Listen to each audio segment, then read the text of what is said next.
seen these edits of Charlie Kirk flying behind Alex Jones on TikTok or Instagram Reels lately, and we're going to explain what all of this says about the current state of the internet, politics, and culture. Hi, Ryan. Welcome to Power User Podcast. Hi, thanks for having me. All right, so I want to kind of dive back for people that might have been seeing these Charlie Kirk memes on their timeline, but can't really remember. I feel like we all entered in such a fugue state this fall, like how this all began. When did the sort of like Kirkification begin? When did things move from memorializing, eulogizing Charlie Kirk to memeing him? How did that all start?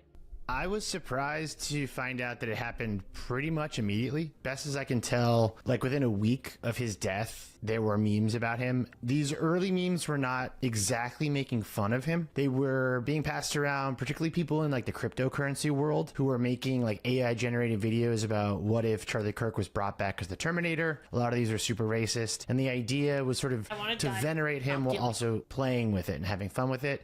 And then we've just sort of seen these memes kind of devolve over the last couple months. Some people were, of course, memeing the day of, and like the hashtag Charlie Squirt, and like some of the content then was out there, and then like there was this sort of crackdown and policing of social media. People were potentially getting fired from their jobs. I feel like it pulled back, and you saw a lot of AI slop that wasn't necessarily intentionally memeing him, but like the one where he ascends with the flag of Israel around him to God or whatever. That was sort of like, I feel like it ended up as an ironic meme by people on the left, but it wasn't necessarily intended that way. And I feel like that sort of seems to be a lot of this stuff, like even the We Are Charlie Kirk song, which went viral. It seems like it started off as serious and then sort of got twisted. So can you talk through kind of like the evolution of just in the first month, like how the memification of Charlie Kirk kind of progressed? Yeah, so what you're describing, that kind of confusing, like, is this supposed to be serious or not thing? What that is there is a massive chunk of what we would call normies who are super conservative and far right now. MAGA is effectively mainstream, and there's a lot of boomer MAGA accounts that make AI generated slop for MAGA boomers, and more sophisticated, more intellectual people on the far right, younger people, they find this very embarrassing. And so if you're on the outside looking in, it's actually very hard to tell what is ironically or genuinely being shared by these different right-wing factions. And a huge chunk of these young people hated Charlie Kirk because Charlie Kirk was embarrassing. Charlie Kirk was a sellout. Charlie Kirk was the Gen Z, the younger kind of person who sold out to them. So when he died, it kind of became a free-for-all, and you can see this interplay if you look really closely, but like from the outside it looks ridiculous. Like it all just looks like garbage slop, but there are different people sharing this stuff for different reasons. Well, let's kind of break down those different factions of like the fandom and the, I wouldn't even say anti-fandom, but maybe the haters. Like I feel like you have the mainstream Charlie Kirk fans that, like you said, are maybe the authentic audience for the most cringe sort of slop out there, which are like the boomers basically. And then you have the leftists where everything is sort of ironic, and obviously they hate Charlie Kirk because he was like a right-wing extremist. But talk about this other group, because I remember, I mean, in the aftermath of his killing, I feel like a lot of people, including the New York Times, like learned the word groiper for the first time and weren't even aware of sort of like the groiper wars. So can you sort of fill people in on that lore and the different factions within the young conservative right? Yeah, so let's break it down, right? So we've got MAGA as the new mainstream Republican Party. For all intents and purposes, they are the boomers. They are the old guard now. I mean, MAGA has been going on for almost 15 years at this point, 10 years, right? So they are seen as old and out of touch, and you have these younger Gen Z extremists. They're called groypers. Their name comes from like an obese Pepe the Frog meme, and their de facto leader is a Holocaust-denying live streamer named Nicholas Fuentes. They aren't really as prevalent as they used to be as Nick Fuentes has become more popular, but their attitudes have spread. They're extremely xenophobic. They're extremely isolationist. They don't want any American military presence outside of the U.S. They believe in eugenics. They believe in no voting rights for women. They don't really believe in anything, actually, in a way. Like they are, I wouldn't say nihilistic, but they are the total race to the bottom end result of a decade under Trump's thumb. And they believe that Trump is being held back from being more extreme. And they hated Charlie Kirk to the point where they would show up and they would heckle him in real life, to the point where the shooter was believed to have been a groyper initially by the FBI or by certain journalists. It's a little uncomfortable to say this, but they have a sense of humor that is very irony based in the same way a lot of hardcore leftists are, and they're aware of this. And so they'll insert like super, you know, niche neo-Nazi imagery or references into their stuff, hoping that it's ironically shared by leftists, spread by people who don't know what they're talking about. And they really just want to dogpile any trending topic, and Charlie Kirk's death was the biggest trending topic of the year. Let's like kind of explain, I guess, like the different types of memes that have arisen like in the sort of Kirkification, because I feel like we've seen stuff evolve like actually towards more of those extreme spaces, like more of the content today. I think the meme content about Charlie Kirk today fits in line with the stuff that you're just talking about versus sort of what it was before. So right after Charlie died and like the memes that were posted at that point, when do you think that meme culture evolved to kind of become dominated mostly by these like hyper online like extremists? So the Charlie Kirk Terminator stuff was definitely the first one. It's like an AI generated web series about what if Charlie Kirk was brought back as a cyborg, and then him and Hitler, Alex Jones, like traveled around the world beating up black people and liberals and stuff. And it's promoted by a lot of cryptocurrency people, and it's been kicking around since September. So that's like the first big one. Then you also have leftists that are trying to push exactly how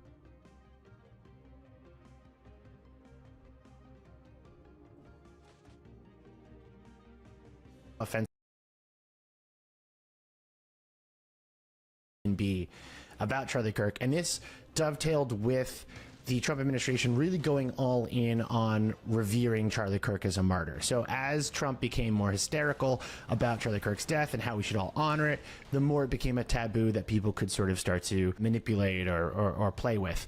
And so this is where you start to see people using Kirkin on it as a euphemism for oral sex because he's the throat goat. This is where you start to see the kind of like dicks out for Harambe style absurdist dark humor about Charlie Kirk's death. I saw a conspiracy theory being passed around, ironically, that he didn't die, his neck just did that.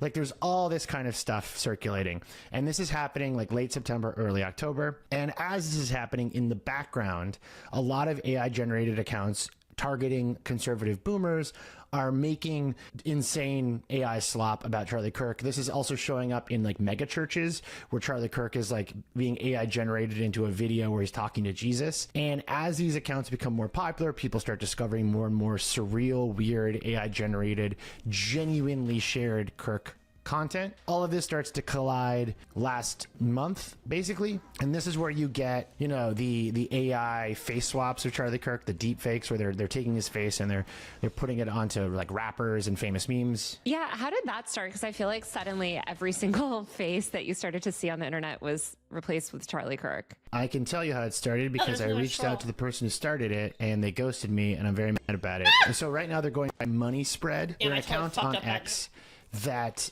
just makes tons and tons of these. And I did reach out to them, and they talked to me very briefly, and I asked him like, what are your political views? And they completely ghosted me, which I don't really know what to make of that. It could be that they are a groyper and they thought it was funny. It could also be that they just don't care at all, and they realized that like it was pissing people off or making people laugh, and they kept doing it. And then that has spread, and then as that's spreading, we have a ton of Charlie Kirk like groyper slop spreading around TikTok. So this is the stuff that we can go further into about like Agartha and Hyperborea. And then we also have the AI generated song We Are Charlie Kirk, which goes viral after it's already gone viral among conservatives. So basically like apolitical posters and leftists and liberals discover that it's so popular on Spotify, and then that goes viral in its own way. So now there's tons of remixes. And so it's basically like all these different corners of the internet are making fun of Charlie Kirk and making fun of the martyr status that was sort of imposed upon him by the administration. And the point that I've tried to make in a couple different pieces, including one in the Rolling Stone, is that Trump has always sort of succeeded by not having standards, by not respecting anything, by not really caring, by being this sort of cultural wrecking ball. And that veneer kind of broke in September, because suddenly they're making us do like flags at half mast for him, and there's, you know, televised funerals for him and all this stuff. And it's like, well, wait a minute. Like, if the administration cares about something, that means that we can bother them. We can mess with them. We can troll them. And that is a first, actually. I think it's kind of amazing to find like the one red line for Trumpists. And now that people have found it, both leftist and extreme right-wing people, extreme far-right people are triggering MAGA that way. It's kind of fascinating. Yeah, it's kind of also just like seems like so the opposite of what people were claiming in the wake of Kurt's death, when there was the big, rally in Arizona, and they're like, we're going to have 1 million Charlie Kirks, and like you started this movement, or you had the MAGA bombs being like, I'm raising my lions, to stand up to the woke culture, and it seems like it just sort of backfired. Oh my god! I think it absolutely backfired on them, and historically it does. I mean, you don't even have to go that far back in history, but like, the guy who built a contraption to kill the prime minister of Japan, and then his party apologized for their connections to like a scam church, like Luigi Mangione. Like political violence does have typically, I don't want to say it gets results, but like it does impact how people talk about stuff and think about stuff. And I think the far right and the right wing in the MAGA world were very naive to imagine that there would just be like a ton of people wanting to line up and become the next Charlie Kirk and literally be put in the crosshairs. Like I think it has had a really chilling effect on certain parts of the MAGA world. Yeah, it feels like also very quickly it just made the MAGA world seem very corny and boomer and out of touch and lame. It is fascinating to me that like the biggest impact of Charlie Kirk's death is that everyone around Trump looks like a boring old boomer who sucks and like is lame. They've always sucked and they've always been awful, but like they look lame now. Let's dive into the ways that it's sort of like going now, because I feel like you've done a good job of breaking down kind of how these memes are evolving and being weaponized in sort of these more esoteric spaces. I don't even know what to call. Is there like a name for this like weird movement on the internet of like the Agartha type stuff? GQ did like a big list of like all the different Kirk memes flying around right now, and they called them Agarthan Charlie Kirk memes or Agarthan Charlie Kirk edits. That's probably as good as you're going to get, but there are a bunch of these that don't involve Charlie Kirk, and the whole thing predates him. Well, so let's zoom back and talk about kind of like the evolution of that movement, because I feel like what we're seeing with the Agarthification of Charlie Kirk is, like you said, it's sort of this like movement that was a little bit before him that's kind of like taken him on now as like the face of their like digital content initiatives, I guess. Tell me a little bit about like kind of that faction of posters online and kind of where they emerged from. So basically, like, Trump loses the election, COVID has hit, Trumpism is feeling a little stale, especially like the whole like Pepe the Frog wave of it, right? And so in lockdown and immediately after, that sort of 2021 to 2022 period that people were sort of describing as like a far right vibe shift, like all that silly stuff. What that really is a lot of different far right extremists experimenting with finding other forms of fascist iconography and imagery and symbolism that they can play with. And one of the most effective things that they stumble across is like occultism, because it fits very well with the kind of new surreal brain rot that's becoming popular with Gen Z. So you start to see the Nazi Black Sun, Sonnenrad stuff pop up, and you start to see schizo wave edits and creepypasta about the Holocaust and this stuff about the lost city of Agartha that only white people can access at the center of the hollow earth.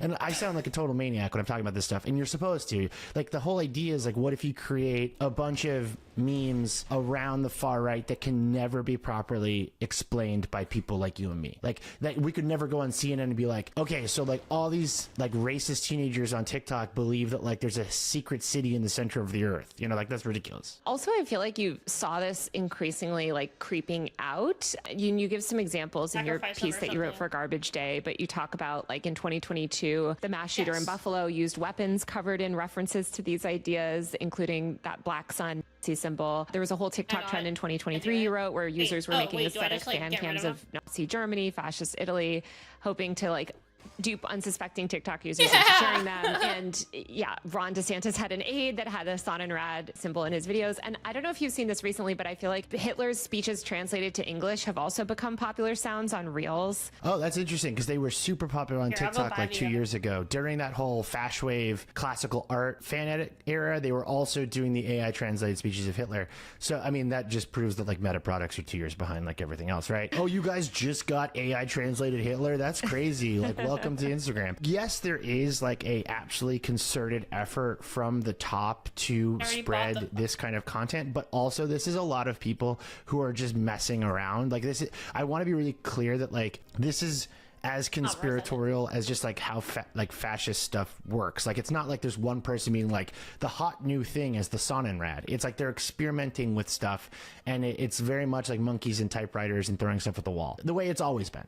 Yeah. So after Kirk is shot, you wrote that, you know, this sort of imagery went into overdrive. Can you talk about how it kind of all fed together? Because I feel like really quickly now we started to see like a tsunami of these like Agartha, So I guess, all white Charlie Kirk edits, where like Charlie Kirk is also super blonde, like looks very Aryan. Yeah, he gets an Agarthan makeover, basically. That's the idea, is that like you become blonde and blue-eyed when you go down into Agartha. The reason it's spreading right now, especially after Charlie Kirk's death, is basically what we kind of already talked about, which is that he is a sacred cow. You can attack him. You can piss off older people by doing it. In fact, I did a video about this, like a short little Reels like video being like, hey, like this is a thing, which it did get blocked from being uploaded to TikTok until I had to appeal, which I think is fascinating. But I had a couple people be like, oh, I thought these were funny and I liked them or I watched them, and then my feed filled up with like insane Nazi stuff. So like it's clearly being used as the tip of the spear on algorithmic platforms. So if they can make stuff that looks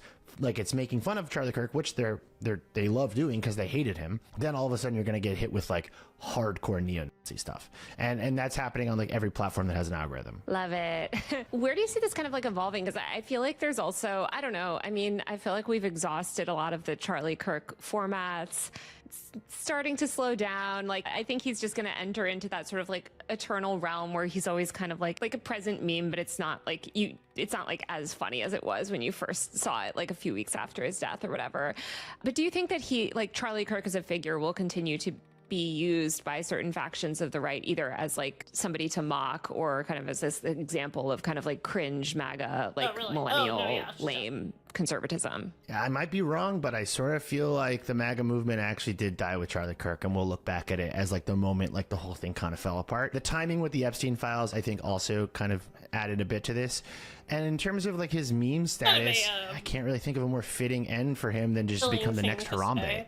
Like it'll be a thing where like every anniversary there'll be a wave of like offensive Charlie Kirk memes, and like every time the administration tries to like use his memory, there'll be a wave of people making fun of it. He's just like a meme now that like will cycle around the internet forever. Like probably the Gen Z equivalent of like making fun of 9/11, or the Gen Alpha equivalent. It feels like that. I mean, when you look at the new movement that's arising in place of MAGA, because I agree with you, and I think MAGA is definitely like that classic MAGA is on the decline. How do you see those factions like evolving? And like, do you think that that sort of younger, more extreme Fuentes-led type movement is going to start gaining real political power? I mean, according to conservatives in DC, yes. Like Rod Dreyer, like the prominent conservative, wrote a whole Substack post about how he went to DC and every aide was like a genuine neo-Nazi who loved Nick Fuentes. So like that's already happening. Like the young part of the Republican Party are these people. They will have to do the hard work of like seeing if being a hardcore neo-Nazi is good for like getting voters, right? Like, is esoteric Nazi occultism a winning electoral strategy? Like, I don't really think it is. Maybe I'm naive, or optimistic about America. I just don't see it working that way. I think as long as we are in like a fair and open democracy, like these guys are not gonna do well if they go and publicly like say what they believe. I kind of agree with you, but also kind of like it is undeniable that they're pulling more people to the right.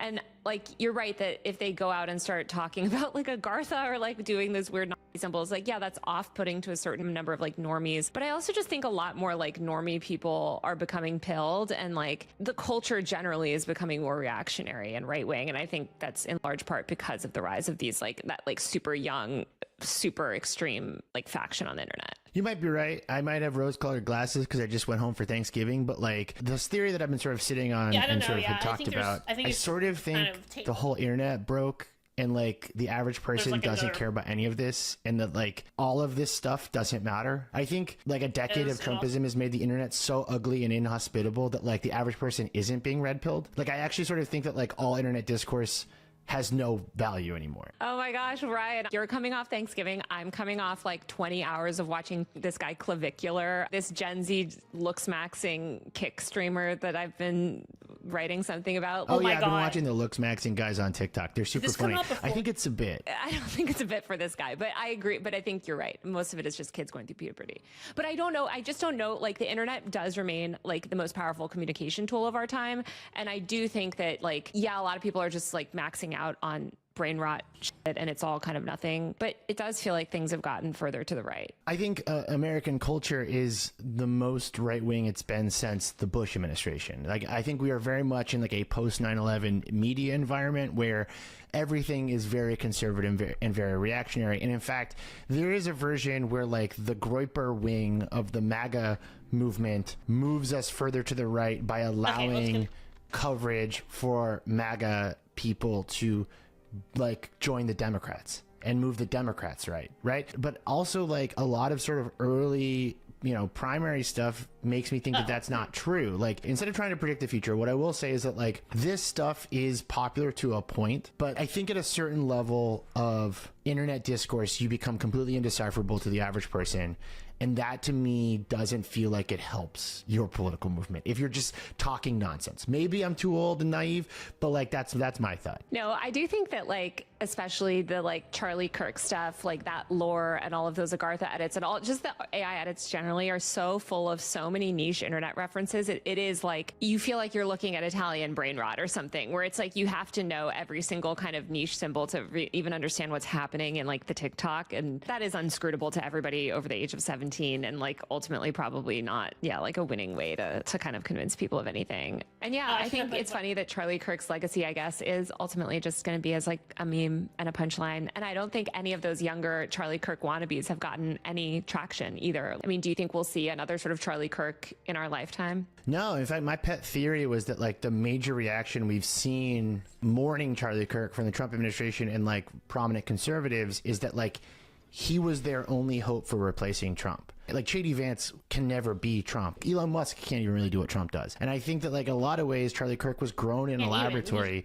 to be this like influencer president replacement to the TV show president. And without him, they have nothing because like that takes a long time. It's not going to be Tim Pool or Ben Shapiro or that kid whose name looks like a captcha, Bradland Holland or whatever. None of these people can do it. So like without that, they're going to have to run traditional Republicans who might not be totally on board with the whole taking over America thing, or they're going to have to run alt-right weirdos who don't know how to talk like normal people. Charlie Kirk was the only thing they had that kind of bridged that gap, and he's gone. Maybe Erica Kirk, but she's a woman. They would never do that. No, they're not going to. Although I do think the first woman president is going to be right-wing. Me too. Yeah. I mean, that happened in the UK. So do you think it's like problematic? I've seen a lot of scolding of people, especially in the past couple of weeks, like of making fun of Charlie Kirk and saying like, oh, this is being used as a tool for the right. Do you think it's a problem for leftists to share a few Charlie Kirk memes? Right-wing president. Remember, the first woman president is, and she's going to be a Democrat. And it's going to be Marjorie Taylor. For fun. She's coming out as a Dem soon, and then she's going to run for president. I think and Ezra Klein is going to make a big article like why Marjorie Taylor Greene is doing politics the right way and why I support her as the candidate for Democrat. Without triggering that algorithmic effect. And that is just something you have to sort of take into account. If you're doing it on Blue Sky, you're probably fine. If you do it on X, you are absolutely probably going to trigger some kind of algorithmic cascade of neo-Nazi content for another user. Same with TikTok, same with Reels. Up to you, like whether you care about that. But like, so I was just having this conversation with June, who hosts the podcast Kill the Computer, about like irony cannot defeat irony. And like, it is so easy and it feels so good to like ironically share MAGA boomer slop and like talk like Trump and do all that stuff, but you are helping them. That is just a fact. And unfortunately, like being genuine and earnest seems like the best course of action, but like, God, that sucks. It feels uncomfortable, but whatever. I think the average person is probably fine. Yeah, go for it. Ryan, thank you so much for joining me today, and tell people where they can follow your work. You can follow me at Garbage Day, garbageday.email, the newsletter I write. And we also have a podcast, Panic World. You can find that anywhere you listen to podcasts, and you can also yell at me about the opinions I expressed here in this episode at Ryan Hates This on Blue Sky or Broderick on X. Thanks so much for joining. Thank you. All right, that's it for the show. Don't forget to subscribe to my Patreon via the link below to support my work, or buy a paid subscription to my tech and online culture newsletter, UserMag, at usermag.co. Actually, now that I that's think about usermag.co. On Substack, you can also get my newsletter via Patreon, where I post tons of behind-the-scenes content. I do a monthly live stream. You get a monthly bonus episode of Power User, and you're just helping to keep this show alive. I currently have no long-term brand partnerships at all, so truly every single dollar of your support ensures that I can continue to report on this stuff and do this work. So I cannot thank you enough. Click that Patreon link below, and I'll see you next week for a brand new episode of Power User. See you then.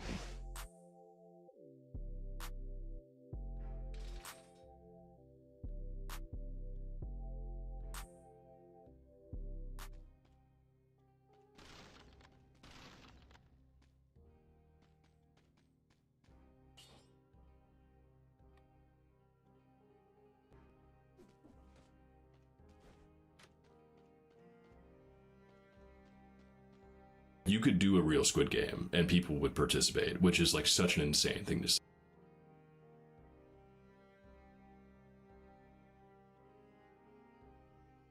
Yeah, Melanie and I will be watching the football game tonight, and Hannah Claire will probably be going somewhere family orientated. Yeah. But he's there with two other hosts, if you're not aware. This is Melanie Mack. She is a very prominent right-wing Christian conservative anti-woke culture war, pop culture coverage bigot. She focuses primarily on how games that have gay characters are sins against God, etc. But she does find time to also talk about how she does not want to see black characters in video games either. That's woke. Trans people are woke. Women, ironically, who are responsible for making games, make the games woke. All that kind of stuff. So yeah, it makes sense that she would be doing the show with the quartering. But someone uploaded this and it was kind of funny. It was just in the middle of everything that was going on. Yeah. Melanie and I will be watching the football game tonight, and Hannah Claire will probably be going somewhere family orientated. I can't watch football with you guys? You can. Wow. I would love that. Oh, yeah, that would be Wow, thanks, Melanie. I'm not here. Yeah. We just didn't know if you wanted to, but I would love it. I'm great at watching sports, and by that I mean I'm solidly okay. Well, yeah, well, we got to figure out where we're going to go. I have a dinner place I want to go, but I got to call. Okay. Yeah. Yeah, he's married. Jeremy Hambley is married, but don't worry. There's no evidence of anything bad happening here. He's just simply wanting to, go back to his place to watch some football with one of his coworkers. It turns out who might actually be one of his employees. Actually, I'll get into that in 1 second. But I do want to say that there are times when things happen that are so subtle it's hard to pick them up unless you're actually looking for them. You might notice Melanie Mack right whenever he announces that they will be leaving somewhere to a private location to watch some sports, turn to her friend and mouth the words, "Help me." See if you can see it. Oh, I was. Yeah. Melanie and I will be watching the football game tonight, and Hannah Claire will probably be going some. Did you catch it? And it's also interesting that right after that happens, she immediately is like, "Oh, can I go join you guys?" Which, by the way, I just want to say that, women for a long time have had to deal with creeps and creepy men. And as a result of having to deal with creeps and creepy men who, as the quartering is being here, are not so subtle in being like, yeah, we're going to go back to my place and we're going to watch sports. But first I want to go for dinner at a place that I think is really good and nice. You're going to enjoy that. Well, I mean, there's ways of communicating with other people that don't make it obvious, because I'm sure if you just were like, please help me, you'd be like, oh, what no, what, you think this is a date or something? I was just trying to hang out with people as friends. What, people can't be friends anymore? Oh my god, you guys are so gay, this is gay, everything's gay. Probably you want to avoid a scenario like that. So instead you just be like, and then someone else will pick up on that and be able to be like, oh yeah, Jesus, that guy is he's being a bit of a creep. I thought that was all there was to the story. And then this account, Loza, told me he spent $250,000 on Sydney Watson while he was sending text messages about tits to her.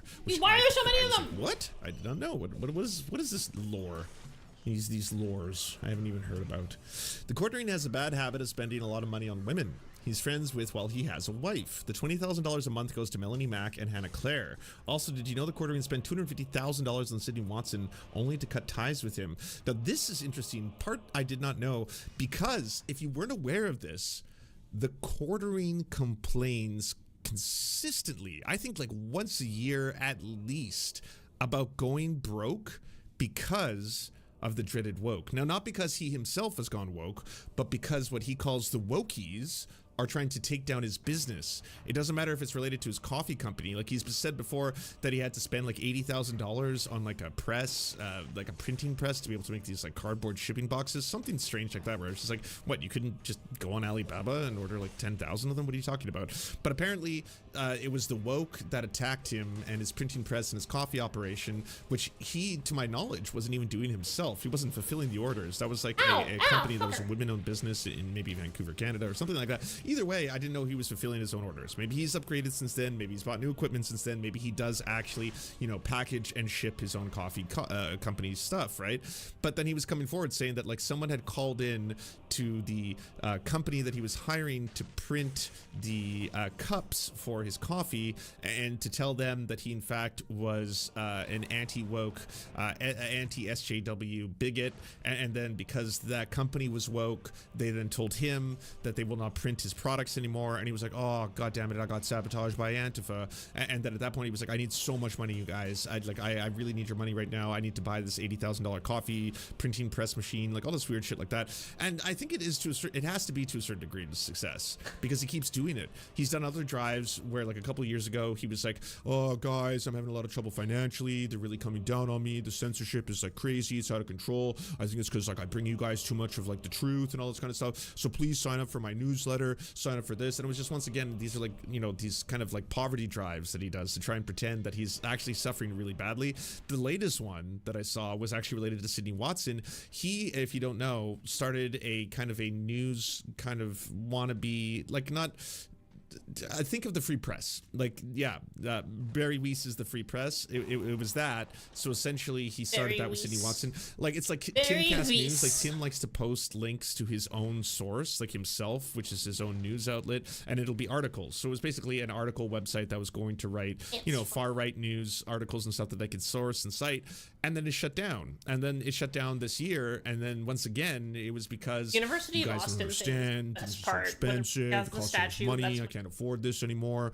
This is like a really hard time for me. I really need your support, but we just can't make this project work anymore. It's gonna be before well, I had no idea that it might have a little something to do sitting in like with a little interview chair, women, outside of colleagues, you know, very large amounts of money to interact with him. Period. Like at all. I don't have evidence of that. Again, this will be one of the first times I've heard this theory, but I did want to present it to the class. It's disappointing to hear about Sydney, but I don't know what anyone takes Lauren Southern seriously.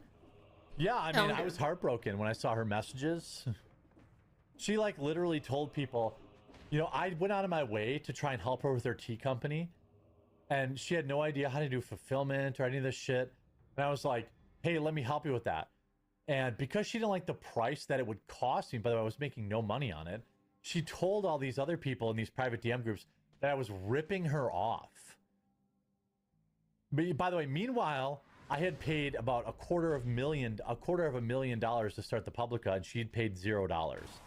So I was already $250,000 in the hole, and then I was still willing to go further to help her with her tea company. And she was at the same time telling all these other women who I won't out that I was ripping her off and trying to screw her over. I didn't give a fuck about fulfilling her tea. I don't care about that. $250,000 to me is a lot of money. I don't know about y'all, but like, is outing people? Is that from it's $250,000 fucking dollars. Like when I think about it. And then it just shut down. Like, I don't know. I think that like he thinks so little of his own fans. I almost feel sorry for them. I don't, but I almost do. In that like he's completely fine just fleecing them you know, once or twice a year, depending on when he needs more money, just coming along and being like, guys, you can't believe this. Oh my God, the woke tried to shut me down. I basically can't like afford to do this for much longer unless you guys help me out. It would really mean a lot if you bought my coffee, if you signed up to this Give Send Go, if you paid me money, and then that way I can continue to bring you guys this important information. But like at the same time, it's like, why are you blowing $250,000 on a Substack with Sydney Watson? And then when the whole thing fails, being like, I can't believe it, I paid her like $250,000 and like the whole thing didn't take off. Like, wait, sorry, you paid her $250,000 to do what? Was she the editor, the writer? Was she producing the content? Or is that just to hang out with you? Is that just like, hey, I've got a really good idea, I want to start like the Daily Wire, do you want to do it with me? Ew. Nah, I know, like, not like that. Like, I can pay you. I can pay you really good. $250,000. I have a lot of money. We should do it together. I think it'd be so based and epic. $250,000, eh? Oh. We don't have to be in the same room together. Yeah. Okay. Maybe. This is all speculation. I have absolutely no idea. Unfortunately, his fans are not not taking all of this very well. Especially them seeing it. They're using AI art to make him look very creepy. Oh, I fucking hate. Yeah. I hate this game. They made this. They said, were you able to get Melanie Mack alone, or did Hannah answer her plea for help? Stop sexually harassing your co-host, you ghoulish-looking blubber monster. These are his own fans. This is his replies. Stop sexually harassing your employees. You're a married man. Wow, they're not pleased with this. Why'd you try to talk to that girl to a solo dinner? Aren't you married? Ooh. Stop sexually harassing your co-hosts. Oh my God, you're a bitch. Damn, I'm not pleased. Claire, please run. Dude's tanking any career he has left. Trump is deep state. We are all fucked. I feel like this is a little bit like internet commented. Trump is deep state. We are all fucked. Hannah, Claire, please run. Dude's tanking any career you have left. I made this for you. I hope you like it. When you spend thousands on her and she won't watch football alone with you.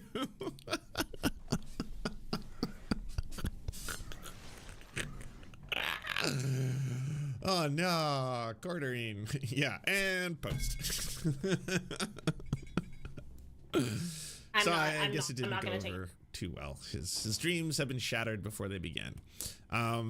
This is also, I guess, maybe a lesson, because there's this idea, and unfortunately it's been propagated by the likes of one Jordan Peterson, that there are two kinds of men in this world, right? There are alphas, which everyone strives to be. I wish I could be one. And there's betas, which unfortunately are the soy cucks like myself, who are just so baited out, right? We're just completely unable to be the alphas of the pack. And you start to believe that there are these things called dominance hierarchies, which are present in a lot of the animal kingdom. There's a lot of animals that can actually demonstrate this. And of course, everyone knows the wolves, right? I mean, you might think I was going to talk about the mighty lobster, which is another dominance hierarchy that Jordan Peterson ended up making very famous, one that people knew less about. You didn't really tell the details of it, the whole vomiting in each other's mouths, and we won't get into that, but the wolves are one that everyone can just relate to, right? There are alphas and there are betas. We all know that. There's the alpha wolf, all right? He leads the pack, and then he basically takes everyone, and then they all follow him because he is strong, domineering, masculine, and able to lead everybody. And then the women, obviously, they have to be subservient to him. Maybe he gets a harem, I don't entirely remember, but either way, that's how the whole structure works out. And then when you actually look into the history of where this idea of alphas come from, and that human beings, and they have alphas and betas and all this kind of stuff, and it's propagated by not only people obviously on the right, but the whole red pill, your Andrew Tates, your like I said, and Jordan Peterson, of course, obviously talks about the dominance hierarchies and how they're less desirable males. This is why women for years have actually been this like Bene Gesserit hive mind controlling the population, because all the women have been basically mating with the higher preference males. So they've actually been doing a thing called hypergamy, and they are hypergamous, and what they do is they actually selectively breed with people of the highest stratosphere of the social standing, and in that way they are constantly generating the population in such a way that only, again, these alpha and high-end men are being created, cultivated, and then designed again by the Bene Gesserit hive mind that are women. All of this is going on in the super real and serious stuff. But if anyone hasn't actually ever looked into this, where does the idea of the alpha, the beta, and any of it come from? It originally comes from a study, which actually coined the term the alpha, in terms of, you know, the alpha wolf and all that, of someone who was actually observing wolves in captivity. He's about to just... Because at the time... He's about to do exactly what I... This is kind of a sad aspect of the story, but human beings had actually hunted wolves to near extinction, and because of that, we didn't see and experience as many wolves in the wild, so he wanted to understand wolf behavior, so he ended up actually studying wolves in captivity. And while studying wolves in captivity, was able to make observations that it seemed like there happened to be certain wolves in captivity. hierarchies that were amongst these wolves that he was observing, and obviously the stronger and more masculine and alpha, what he called male, was the one who was leading the pack. This is the same thing as observing human beings in prison and then making determinations based on that behavior as to the totality of the human experience. And that's what started the entire origins of the alpha and the beta. And then human beings, being as they were, wanted to be like, well, I guess we're people, right? So we probably have similar things, that there are men who are alphas and there are men who are betas. This has to be true, right? And then it turns out that over some time, more people, the people who study animals, biologists, anthropologists, etc., people started studying wolves as the populations returned in the wild once again, and discovered, shockingly, that when they are not in captivity, wolves as a species of other members of your community and helping other members of your community. For example, there are instances in which chimpanzees will do child rearing amongst a number of different people within the community. Chimpanzees within the community. We share enough DNA, whatever. All right, y'all. So the Daily Wire is hanging on by a thread at this point. It's hanging on by a thread. Ben Shapiro's show has imploded. There's allegations he literally buys views. His engagement, his comments are super fucking low. The Daily Wire was already in financial trouble. They've been for a while. There's been a couple articles on that. But the biggest issue here is even all the people who are on the Daily Wire payroll, man, they're not engaged in the same mission. They're just not. So you have, like, Matt Walsh wants to be the great unifier of the right-wing side. And so he's trying to split the difference between, like, Ben Shapiro-style conservatism and Nick Fuentes Groyperism. And, like, you just can't do that. It's not going to work. These guys hate each other. They're at odds, And he's trying to, hey, guys, stop hitting each other. It's not going to fucking work. So you have Michael Knowles, who's also on that same sort of page. And then you have Ben Shapiro, who's now gone to the point, he let a lot slide for a long time. Like, whatever, let them say whatever they want. It's not a big deal. But now the problem is coming to a head.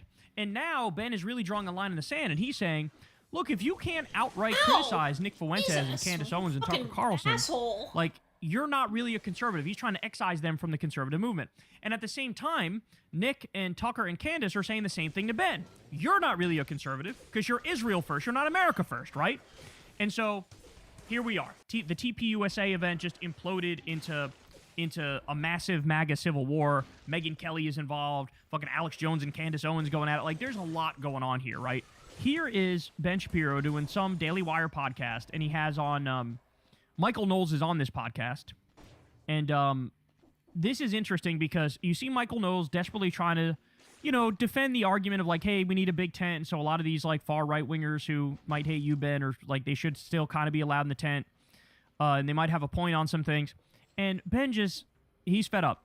And he comes in like a wrecking ball and just, like, destroys Michael Knowles' argument. Watch. If you have a purely creedal idea of identity, then, I don't know, half of the people we went to college with would not be American, even if their parents came on the Mayflower. We don't really have a purely racial basis for America. Certainly haven't in a long time. What do you do about the problem? What do you do about the total collapse of social solidarity? We are, in fact, a creedal country, and there is no other definition of Americanism that tends to hold historical water. The notion that we are a heritage-based country, meaning that you're more American because your great-great-great-great-great-grandparents got here, as opposed to your great-great-great-great-great-grandparents got here, that is going to be a very, very difficult proposition. I don't know. I mean, what does John Jay say in Federalist 2? I take it as a mark of providence. He doesn't discount the creed, but he says we all come from the same ancestors. So we all had the same experience of the revolution. We all believe in the same religion, roughly. Michael, that was true in 1785 when the country was founded.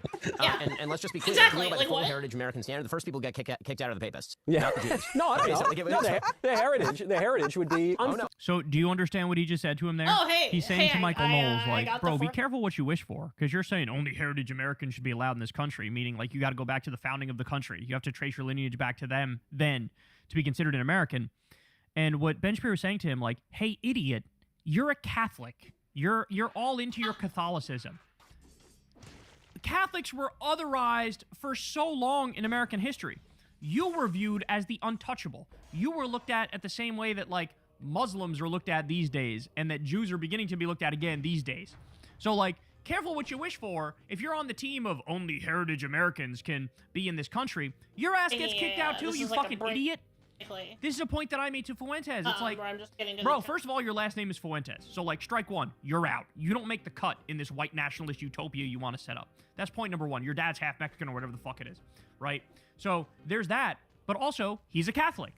The Protestants, when we talk about heritage Americans, when we talk about, you know, the lily white Americans who got here on the fucking Mayflower and shit, you're talking about Protestants. They're all Protestants. None of them are Catholics. Catholicism was looked at as this weird fucking cult, okay? You don't even know the history. You don't even know the history, so you're making an argument. You don't understand the first thing about it. The heritage would not go in your favor, my No, it certainly would.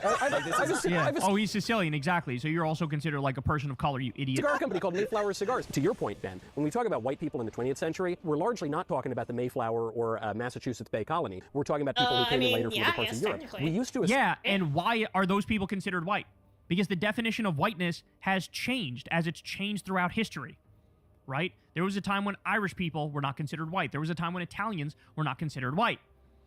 And we shifted the definition with time to broaden whiteness to include them in it. Right? So when will we get to the point where quote-unquote whiteness is expanded to include everybody who's in this country? Right? And you might say that's ridiculous. Well, there was a time when it was viewed as ridiculous that Irish people would be considered white. And Italian people would be considered white. Right? That's all people want is equal treatment under the law. That's all they want. And these guys are trying to draw lines around like, no, these people are acceptable, but these ones aren't. Now, in my lifetime, we went from Hispanic people were not considered white. Now, you know, there's forms where it says like, are you non-white Hispanic or white Hispanic? That's so there's like a white version of Hispanic and a non-white version of Hispanic. That's another. The definition has changed just in my lifetime of what counts as yes, I'm white. Mexican. Right. So when you say we're going to create a white nationalist system, which kind of white nationalist? White nationalist by the standards of 1900? White nationalist by the standards of fucking 1800? White nationalist by the standards of 1950? White nationalist by the standards of the 2000s? White nationalist by what fucking standard? It's all so utterly arbitrary and made up. But people kind of get grafted in and they move in and out. And it seems to me that's totally gone. And to say that there is no people, you know, that have been here for a long time, going back to the Revolution or the Civil War or the Mayflower or what have you, to me that seems to undercut a really important part of what a nation is. Oh, no, I'm not saying that it's not part of the nation, but to pretend that the chief definition by which we determine Americanism is ancestry is, of course, silly. And not only is it silly, it's historically inaccurate. There are real conflicts that have existed since the foundation of the country over exactly this sort of stuff. And now we say white. But for a while, there was some pretty significant anger about Swedish imports and German imports and Italian imports and Irish imports. And if you go back to the know-nothings of the 1840s, they were not protesting against Muslim immigration or Jewish immigration. They were protesting in large part Catholic immigration coming from places like Ireland and Italy. It seems to me that we can absolutely hold by a creedal country and keep people out we don't want here on the basis of that creed. If you go to a sort of more heritage American ancestry-based system for determining Americanism, first of all, you will never win an election. There aren't enough people who are like that. The number of descendants of the Mayflower is a very, very small percentage of the population of the United States. I mean, 10 million, probably. That is smaller than the Muslim population of the United States. You're talking about 3% of the population is a Mayflower descendant. So if you want to build an entire political movement on the descendants of the Mayflower, I congratulate you on never winning an election for the rest of time. So that was a beatdown. What we just witnessed was a beatdown. You have Ben Shapiro, shockingly, being 100% correct. But here's where his point falls apart. He would restrict, like, Muslim immigration, for example. And, like, I'm sorry, but then that's you siding more with Michael Knowles in this argument. He said, like, oh, we're a creedal country and we can keep people out on the basis of that creed. Can you? Can you? So in other words, what you're saying is there's an ideological test to come in this country, but there's not. And that actually flies directly in the face of the First Amendment and the Constitution and freedom of speech and freedom of religion and freedom of belief. So, like, no, that's actually not how it should work. And so in a weird, like, this is the problem with Ben Shapiro, is that his ideology is like, let's do standard conservatism and hate on black people and hate on immigrants and hate on trans people and hate on gay people. But let's definitely not hate on Jews.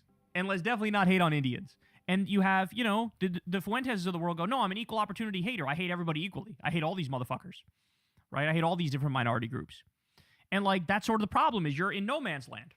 There's two political factions that are logically consistent.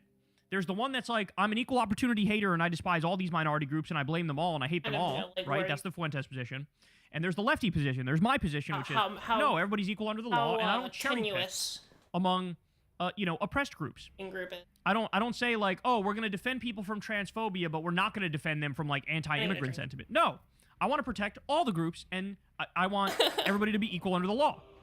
And so Shapiro's in this weird place where he's like, yes, hate the black people. Yes, hate the trans people. Yes, hate the gay people. No, don't hate the Jews. It's like, no, all of your hatred of those other minority groups, the granddaddy of all the conspiracies is that it's the Jews who are orchestrating society in a way where they want intermarriage to get rid of the white race, right? And they force pornography upon us to undermine the nuclear family. Like, that's the granddaddy of all the conspiracy theories. And he's willing to play footsies with that until it reaches its logical conclusion. Then he goes, how dare you? That's anti-Semitic, right? And so that's where we are. That's where we are. We have, do you hate Muslims more, right-wingers, or do you hate Jews more, right-wingers? Do you love old Hitler or new Hitler? That's the dividing line on the right. And I do not see in any way, shape, or form this right-wing civil war coming to an amicable close. It is life or death for the movement, right? Like, it is life or death. Either Fuentes is going to be defeated or Ben Shapiro is going to be defeated. But only one ideology will rise from the ashes. And right now, they're going to be in no man's land for a long time. And the rising ideology is going to be leftism. Because it's the only thing that hasn't been discredited in this Trump era. Everybody else has been discredited. MAGA politics, right-wing politics in general has been discredited. That's why Trump's at a 35% approval rating. Neoliberalism, corporate centrism, that's been defeated. That's why it's the Democratic centrists who always end up losing to MAGA. The only thing left to try is true leftism, is real leftism. And that is the... This is the problem. You can't actually have a serious conversation.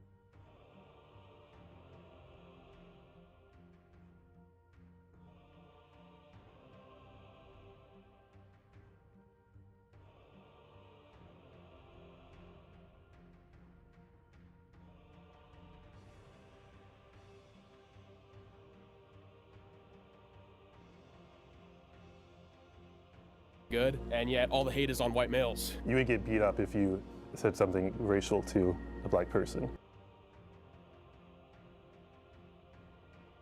You saw that happen? Yes. They said something like, man, the hood ain't the hood anymore, as in, like, they were unhappy with my response. Almost exclusively white communities exist all around the United States off of paper, merely because of socioeconomics, and that if you are wealthy enough, everyone who becomes wealthy enough will buy into a more or less white-only gated community, but I would not be able to afford that outside of working my entire life to build up a bunch of businesses, but I would like to have kids. I want my kids to be taught that their ancestors did great things, not that they were the villains of history. Correct, and Arkansas is nice. As far as I know, the laws are you just need to let them know that you're going to be homeschooling, and then after that, there's no testing that you need to do, or they don't really check up on you. The first community that really went after us was the r/Jewish subreddit. I had CPS come out here because they had complained to CPS trying to get my kids taken away. The health department has come out here. They just blanket made complaints to everyone. I mean, I do have Mein Kampf, but I think that's just historically relevant. I got the Who wrote that one? Mein Kampf? Yeah. Hitler. Oh, shit. He's sort of the central villain of the 20th century. So if you don't understand what he thought, then you're, again, missing a big piece of history. Did he make mistakes? I believe so. What do you think the biggest mistake was? Invading the Sudetenland. None of the other stuff. The other stuff? Well, it depends on what you mean. Just like the Holocaust and everything. Holocaust? I don't know about all that. Everybody thinks Genghis Khan is cool and he killed more people than Hitler. The question is how fast that will take for Hitler to be as cool as Genghis Khan. I don't know. Total brown Gorper victory. What's your favorite thing to cook? I like making tacos. That's fun. Despite the fact that we do have, taco nights sometimes, we also have traditional European food nights. I really love breaded chicken, like fried chicken. I like pizza, I like typical stuff. Look, I was a big Dr. Dre guy for my teenage years when I was working out and everything like that. But then I was I don't think it is as soothing to my soul. And that goes back to just anthropological data that we have about the difference between rhythm and harmony. What about you? I don't listen to rap music. I listen to gospel music. Okay, who's your favorite gospel artist? Like a separate. Probably Skillet. You say Skrilla? Skillet. Skillet. What do they sing about? Yeah, do you want to see the clip? It's like a rock Christian band. Okay, cool. Hardcore, we love Jesus.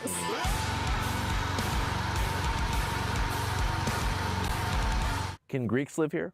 They're European. How about Central Asian Caucasians? They're not European. But the Caucasus Mountains, Caucasian ancestral birthplace, is technically in Central Asia. Is it? Mm-hmm. You know, some Italian Americans, like in Staten Island, think they're not white. Oh, They say, I'm not white, I'm Italian. Yeah, and that has a lot to do with the historical uses of the term white. For legal reasons, I believe Italians and Irish were actually always considered white. Thank you. Can you show us around, you think? Sure, of course. Yeah, look at that. You're Beautiful. watching Channel 5 News, broadcasting live from the Mojave mainframe. And today, we have a special report.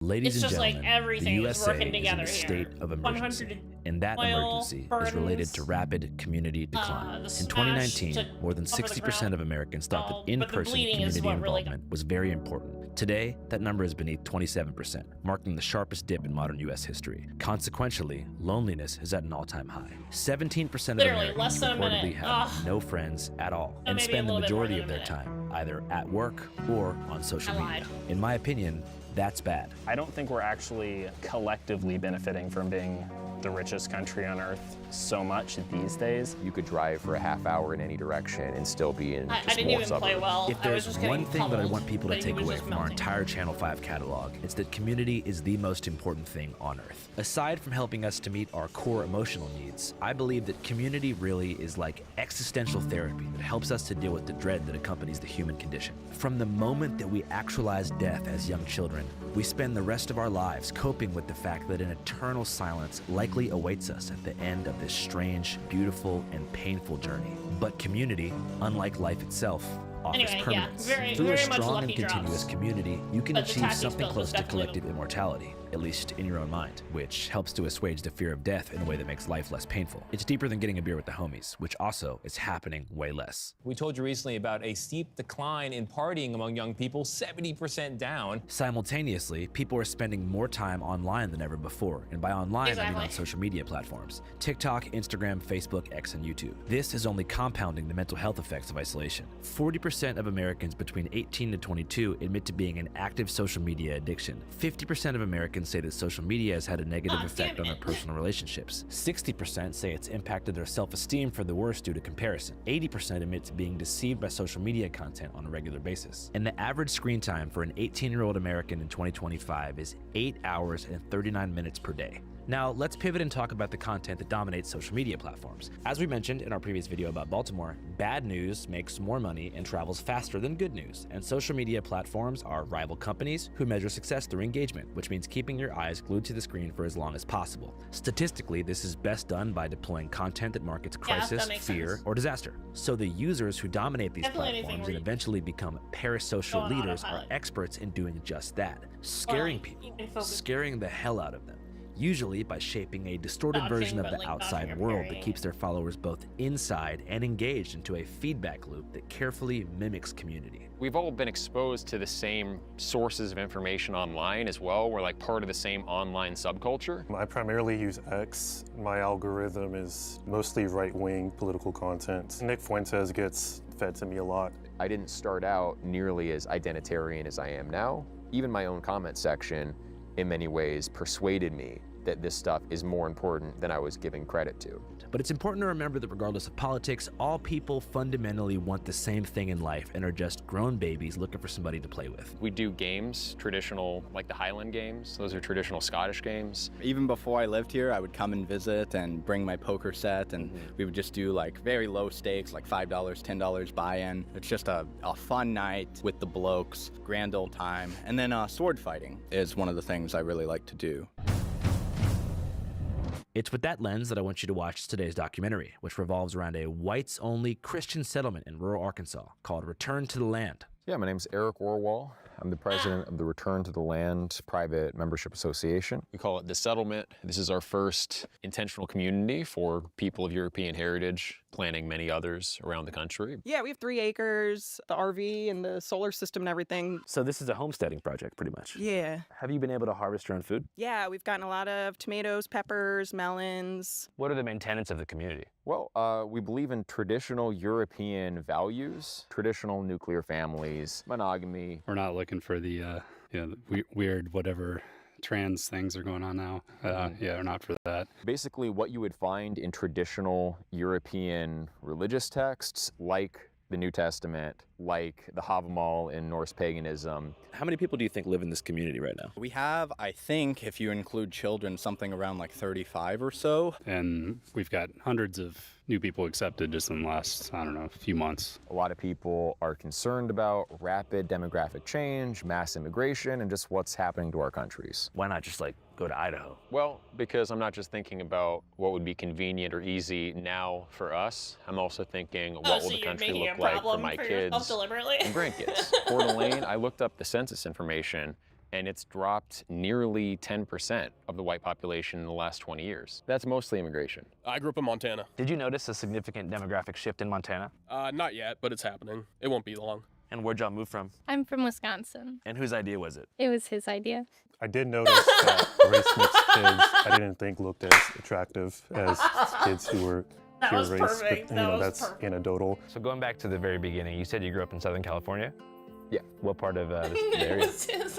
The south of LA County, La Mirada. Okay, cool. So you Like, pretty much just grew up knowing like to in ask a that pretty question. diverse area. Oh yeah, my elementary school was primarily Mexican. I remember the cut was we had perfect. some kind of cultural day, and they asked like, you know, where your ancestors came from, and they were writing it on the board, and it was like Mexico, Mexico, Mexico, Mexico, England, Mexico, Mexico, Mexico. I mean, I have no other identity I can go back to. I'm a quarter or more Norwegian, and then I'm German, and I'm English. So I can't say that I'm English. I can't say I'm German. I can't say I'm Norwegian alone. mostly I'm not Christian. even like majority any of those things. So the only identity that I have, ethnocultural identity, is as a white American. And I think that's most white Americans actually. It seems like the idea of white people or whiteness that we know today that's referenced by the media or by the Associated Press is a relatively new construction. Like talking to my grandparents who grew up in Philadelphia, you had different sections of town that belonged to different very tight-knit European communities. You had the Irish neighborhoods, German neighborhoods, Italian, my problem. Polish, Like, I wouldn't really have a Greek, problem and if then you- with the mass influx of African Americans from the South during the First of Great all, I mean, it is a Migrations, little weird, those lines like, kind the, of like, no, we're dissolved not and they became a more that's like loose a, unit you of know. pan-European whites who fled It's the like the cities, and that's performative part of way. the reason that Philadelphia became so No, I'm overwhelmingly really black. into, like, And so old now I don't Scottish, know Highland my ritual- ancestral Irish culture because it dissolved as I a don't result believe of you. the political I situation. don't believe at that the you time. just, like, a lot really of got traditions into have been that. lost throughout the process of white assimilation. Yeah, and that's true. That's definitely part of it. I don't think Mexican heritage has those same issues. Latinos, though, it's interesting. They come from a bunch of different indigenous backgrounds, plus the Spanish influence. Yeah. And they have no problem like seeing their commonality, and they kind of embrace it. Like La Raza, it means the race. Pura la raza latina. And they're very pro this kind of unified Latino thing. Hey guys, what's up? I'm at the Waffle House, But same thing. not too far away from Ask the that question. RTTL settlement. Yeah, Very yeah, I different could vibe, have but just I'm happy lived, to be you here. know, in Anyways, this we other were just place. talking about Mexico and Spanish And then stuff, so had I figured faces now's the good that time I'm to tell you describing right now. that Channel 5 actually has a But I second really need to Spanish do it. language I needed to channel do it with in all this original really content big from political across statement Latino about America. it.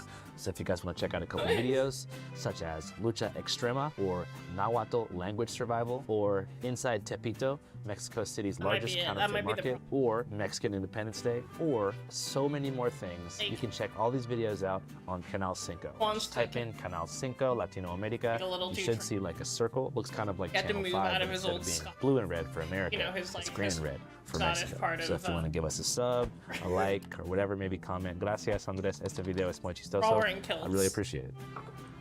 Once again, that's Canal 5. I'm trying to expand our coverage across the world, country by country, society by society. So maybe there'll be Channel 5 Africa or Channel 5 Russia in the future. But for now, we've got Canal 5 Latino America. So if you want to check it out, like I said, the link is in the description box and the pinned comment of this video. All right, guys, I don't really back care to about Eric and our TTL.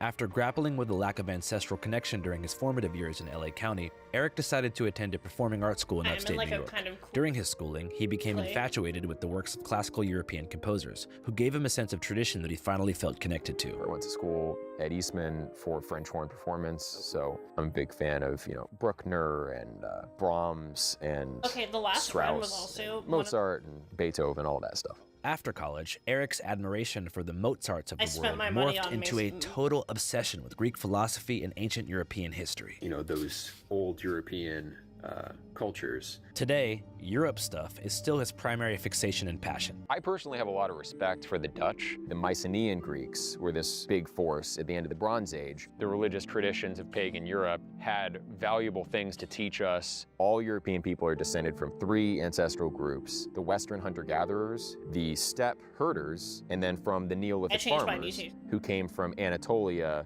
around 9000 BC, initially into Greece, and then spreading everywhere else. As a Neoplatonist, I kind of agree with Iamblichus. I like Atlantis research. That's another hobby. You think Atlantis was a real place? This is what I'm 100%. talking about. Like, And they were I just also in don't Western believe him. Europe I at don't various believe you. But do you have I French like pride? just don't believe I'm not you. I French. feel like you like deliberately looked These up interests that are, like, ultimately really led Eric closely into a associated career with, in like, philosophical culture and content stuff. creation, You know what I'm saying? beginning Like, with I his just first don't believe videos over 13 like a years natural ago. progression of philosophy interests was first that coined develops, by like naturally. I think that you were like, no, I need to like find the like I think more the old neutrally white people, and the generally European could be white people termed things, and I need to get positive really and into negative them. subjective value. Super We into can them, and I talk need to about be, like, that level of genuinely interested. egotism as Throwing being logs a like the kind old in Scottish its own right. Highlanders. Gradually, That's from what I feel like. 2016 on, these That's what it videos sounds like became to me. more politicized, Maybe I'm focusing crazy. a bit less on Plato and metaphysics and more on a shadowy global elite who uses mind control on the unawoken masses. We can sacrifice, racial That's purity what at a my national problem with level if we Feels get like kind of inauthentic. cultural and racial integrity at the local level. It's this kind of content that caught the eye of most Damn, current maybe there is, RTTL like, this, settlers. like, I believe I generation came of people across Eric's in X account. He has like Eric's kind of a like, no, we- philosophy channel my on granddad threw YouTube and logs. X. So I found him through philosophical content. Here I in the teach courses Appalachian on Plato and Aristotle Ow. online. Through that, heard about Return to the Land and became interested. RTTL was initially marketed as a positive, community-based regression to a pre-industrial society. The way a state should be run is in the interest of the people, not a set of corporations, not just the ruling class, not just one man.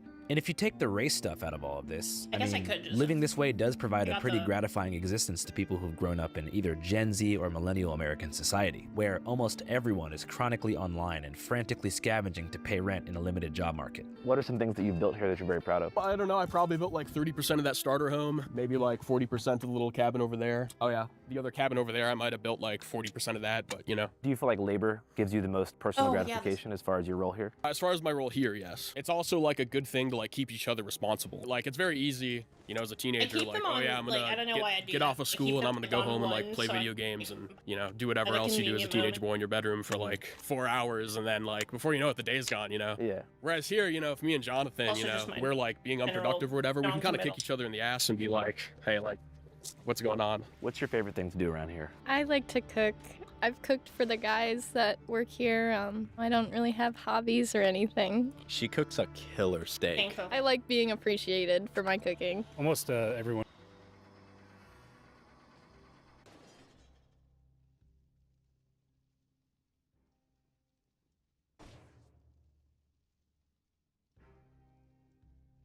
Here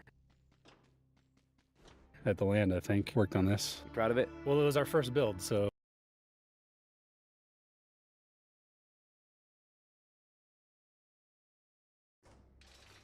Most guys don't have any experience and we're just learning from YouTube. So YouTube taught you to build a house? Yeah, essentially. We bought I it guess- like raw, undeveloped land, so that's been exciting. I've What's the thought thing tried. out here that you're most proud of in this homestead project so far? Probably the garden. I feel like David put a lot of work into just getting this ready for us to be here. So I believe that polities should be small in scale to the point where you could conceivably know everyone in the community. I think there should That be means a I don't know how these are- diverse set of communities for people to choose from, like the Greek city-states. If you didn't like how Corinth was governed, well, you could move to Athens. Building from the intellectual framework that Eric has created, race seems to almost arise as an unnecessary flashpoint for a group of people in a virtually these guys are all-white fucking area serious. who are primarily concerned with their homesteading project. Yet still, it's brought up constantly. I hate to be that guy, but like I've had a lot of black friends. Okay, top 5 black people. Tommy Sotomayor, Louis Farrakhan, let me think, the Hodge twins, and Jesse Lee Peterson. Black Lives Matter is a far-left liberal, really want to not have radical, grenade. agitative organization founded by a bunch of black lesbians and homosexuals and Mr. Peterson, radical I social suggest justice you give... warriors. Okay, like one of my best friends ever used to be Puerto Rican. He was a lot of fun, but it's sort of like, you know, you have these big ethnic blocks that are like boulders, right? And you can build a bridge across and like meet in the middle and be friends with someone from another ethnic group, of course, right? But it's very unstable. It doesn't last. What happened with your Puerto Rican friend? Oh, nothing. He just moved away. He moved back to Puerto Rico. Were you sad? I was a little bit sad, yeah. Damn, that sucks, man. Hey guys, what's up? Communities damn. like the one Oh here my in the God, it Ozarks does so are much real-life damage. manifestations of online echo chambers. When people start relying on Facebook groups, message boards, and fringe YouTube channels for information, the digital feedback loop eventually spills into the real world. Beliefs get reinforced, outsiders get villainized, and an Oh my entire God. town can start to mirror the same closed-circuit worldview you normally only see online. So naturally, Yeah, I'm before we actually put glad boots that on the I'm ground and go inside, we get informed, using what you might ask? Ground news. Ground news is a dope-ass news aggregate, among many other things, that shows you stories from across.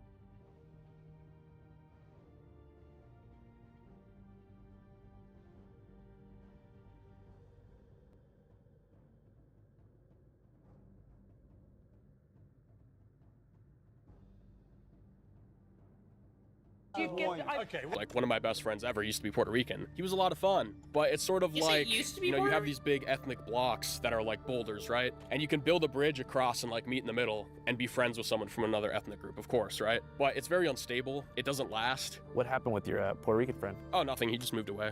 He moved back to Puerto Rico. Were you sad? I was a little bit sad, yeah. Damn, that sucks, man. Hey guys, what's up?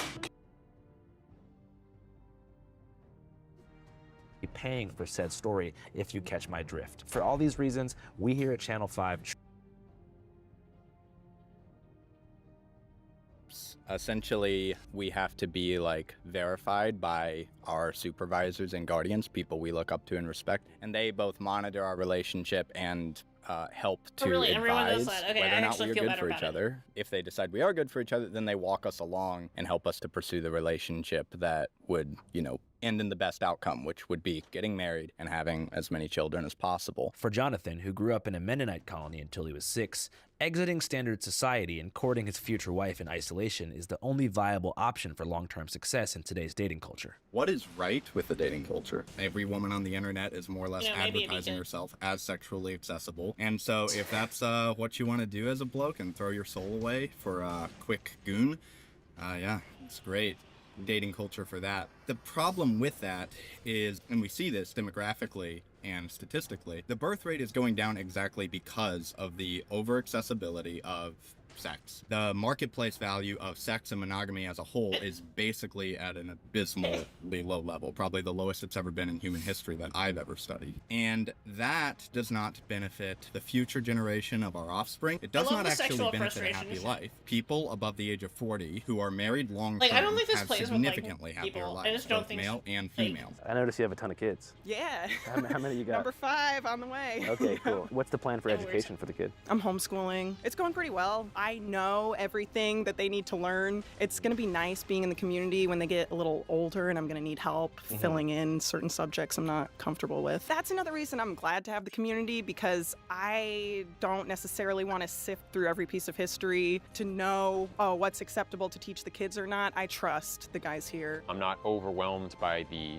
evidence for the exact Oh my God, official yeah, narrative, okay, like it that was didn't work at all. precisely 6 million. You know, there's Black Wall Street. Back in the era of segregation, there are examples of prosperous black communities. Black Wall Street, pretty sure got burned down in a race riot. Yeah, I mean, if you look into the details there, that's another one of these narratives. Slavery was bad, but also everyone else practiced slavery too. North America was very sparsely populated when we got here. It's important to note that interwoven into these tropes about community building and heritage celebration is a much more intense core, and one that embraces controversial and outdated race science. Black college-educated people still tend to be more violent and criminal than white high school dropouts. Really?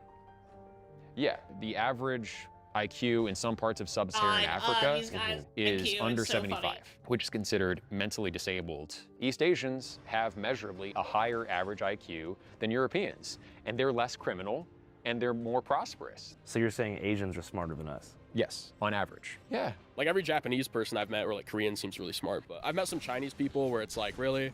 I feel like they're fudging the numbers on that one, to be honest. As far as most experts are concerned, all of these IQ numbers are fudged. Here's a bit more about that from somebody who knows his shit, because I feel like it's worth it. These tests were made for the purpose of figuring out who's going to do well in school. It doesn't predict terribly well to many kinds of real-world successes. There's so much it doesn't tell you. That it doesn't tell you about emotional intelligence, creative intelligence, common sense, wisdom. There's so much more to a person than just their IQ. I would say the major problem has been what's sometimes called scientific racism, but it's not really scientific. It's using the guise of science to advance racist views, because you sometimes get racial differences in different kinds of test scores, including IQ, that don't take into account where those differences may come from. It was convenient for some people to say, well, look, we can divide people by nationality or socially defined race or ethnic group or religion into different IQ groups. And I have no idea what just probably happened. believed I just got themselves nuked. that it told you something, but it didn't tell you what they thought it told you. People with high IQs are often better at convincing themselves of whatever they want. So in other words, they use their IQ for self-justification. They're better at justifying whatever they want to believe. So if they have an ideology, they may have a very weird ideology, but they'll find ways to defend it even if it's not factually accurate. I don't know the details of the people you're studying in Arkansas, but I think that making judgments about people solely on the basis of high IQ is a serious mistake.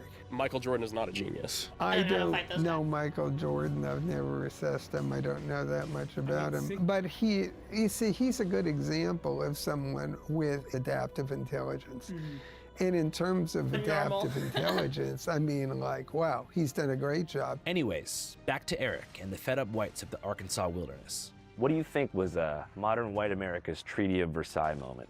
I guess like the Civil Rights Act. You know, there's a basis for equal rights under the law, and that was kind of the nominal intention of the civil rights movement, but it went way beyond that and has ended up restricting people's freedom. One counter-argument that I would make to that is that, you know, in the 1940s and 50s, World War II ends, all the returning veterans come home. The GI Bill allows returning veterans to get low-cost mortgages on new homes. This is when Levittows were being built and suburbs were being constructed at a very rapid rate. Cul-de-sacs were sprouting up, and the American dream was hatched. You know, white picket fence, nuclear family. Now, the Homeowners Loan Corporation, which basically decided who could live where, had racially restrictive covenants that said only white people can live in this area. Minorities can't live. They can only live in certain red-line zones. Civil Rights Act comes in '64 after redlining had already began. After deindustrialization made the urban cores of places like Philadelphia, Chicago, and Detroit barren, and there was a mass transfer of wealth into surrounding suburbia. So what do you think about the notion that by the time the Civil Rights Act was passed, they already had the short end of the stick?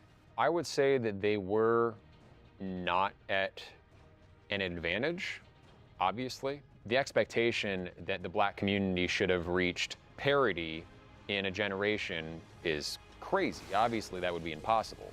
It'd require massive top-down social engineering and redistribution of resources. Now, we have done that over the 20th century, but I think we overcorrected. Well, for example, like small business loans, right? Like there was something that they sort of blew the water off of like 6 months ago or something like that. And it's basically a fact that if you're not a white male, like you're getting like, I forget the exact numbers, so don't hold me to it, but like $10,000, $90,000 more dollars to start a small business just because you're a minority. You know, as a white male, you're putting so much more back into the system and we're getting less and less out. It's basically parasitic. In limited cases, maybe when it's historically verifiable that this person was a slave on this plantation, that plantation, the wealth went to this person. You know, if it's all on the books, then I think that's fair. Actually, some cases of reparations of that kind have taken place. So I'm all for that. But there's a more general narrative that black people are where they are in society today because of continual systemic oppression and white supremacy. And I don't think that's true at all.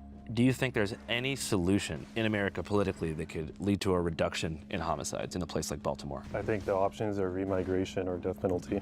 It should be noted that RTTL's opposition to the Civil Rights Act is beyond an ideological one. and it's Martin Luther King Jr.'s ghost itself that could come back and f this place up.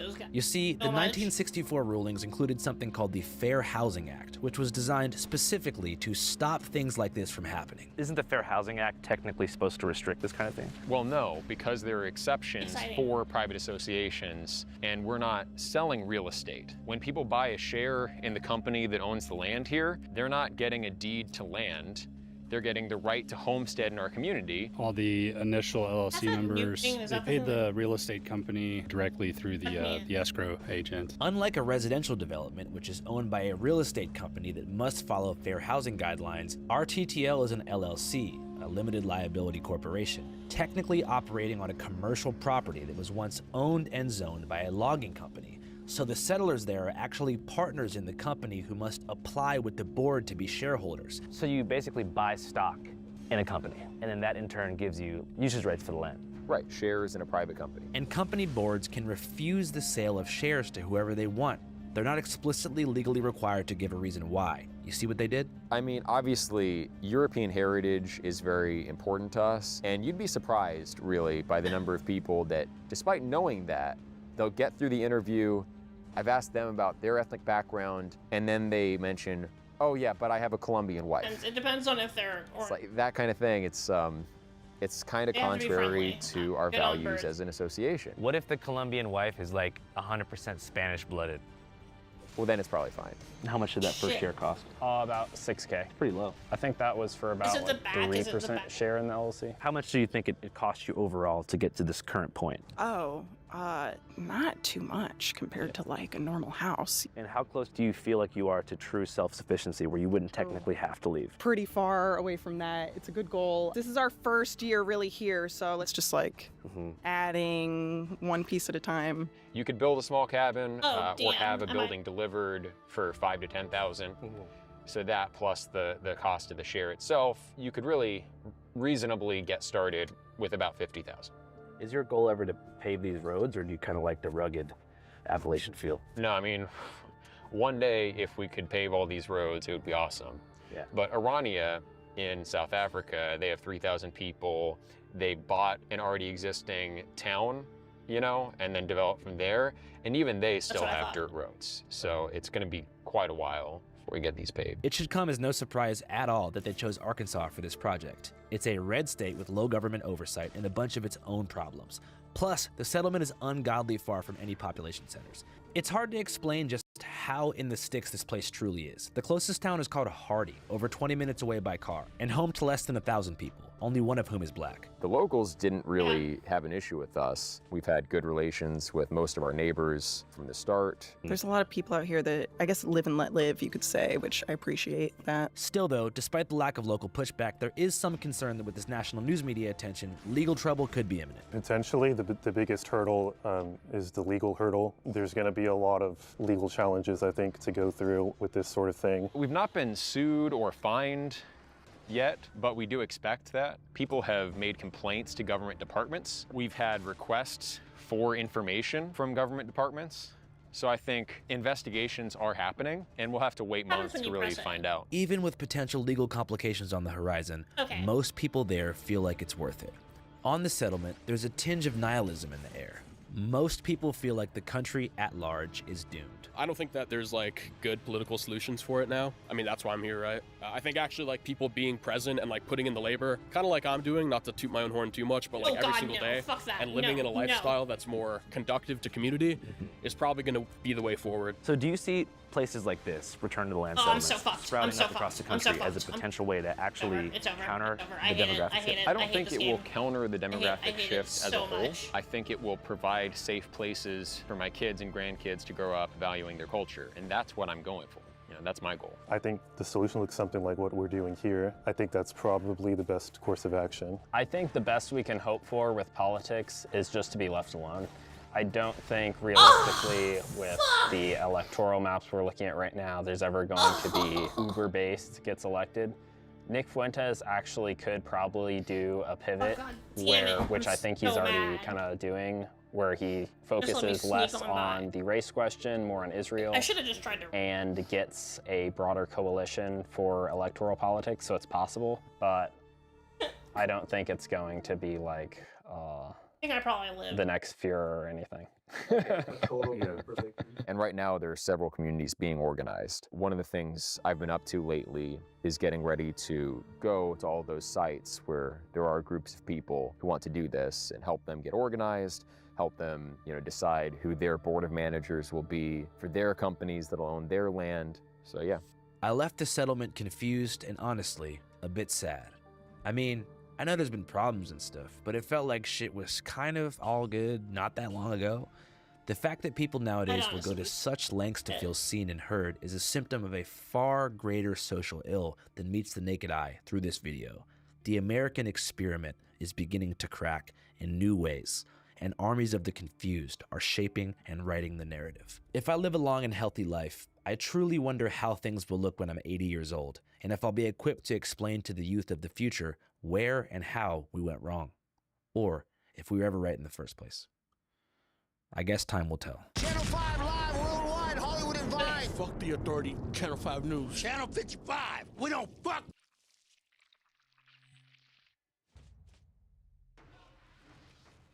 No, I knew it. I feel like it changed a little bit in the update. It feels like how quickly. Do you support Donald Trump? Yes. Why do you support Donald Trump? Because I think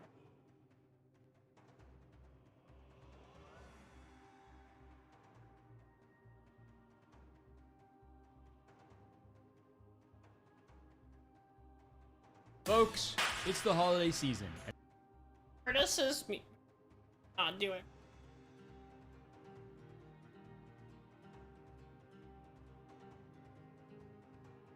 I said it's not me.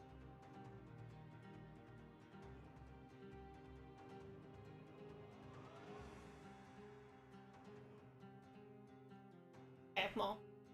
And in the words of Justin Bieber, Baby, I wasn't trying! and in the other words of Justin Bieber, it's about time for you to act merrily. It's about time for you to give to charity. Christmas is all about being generous and spending quality time with your loved ones, right?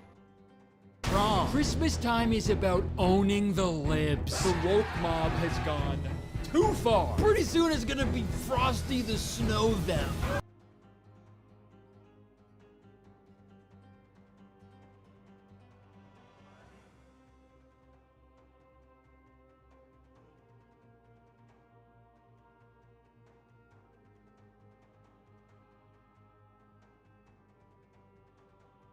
Change my mind.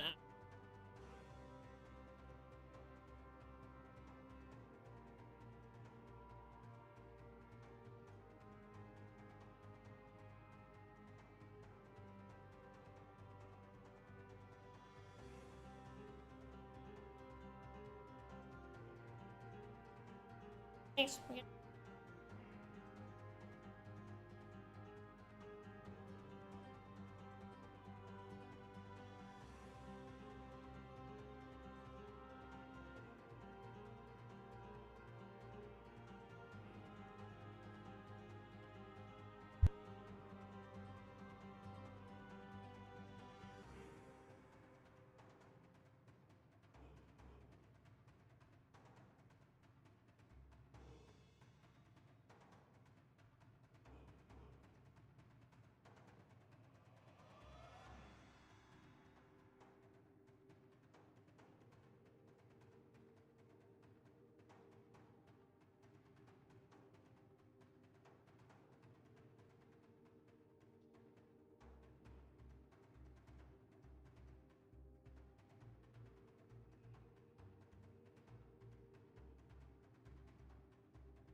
What can we do with our friends who have gone down the insult pipeline? I think showing them that that shit is corny and lame is one of the better antidotes to that sort of thing. You just show people that it's both corny and lame. Vibes play a much larger role in this kind of stuff than you would think. All right, or tackling propaganda that leans into the pre-existing social conditioning is very difficult. I don't think a lot of people understand how fast someone can snap out of it at that point.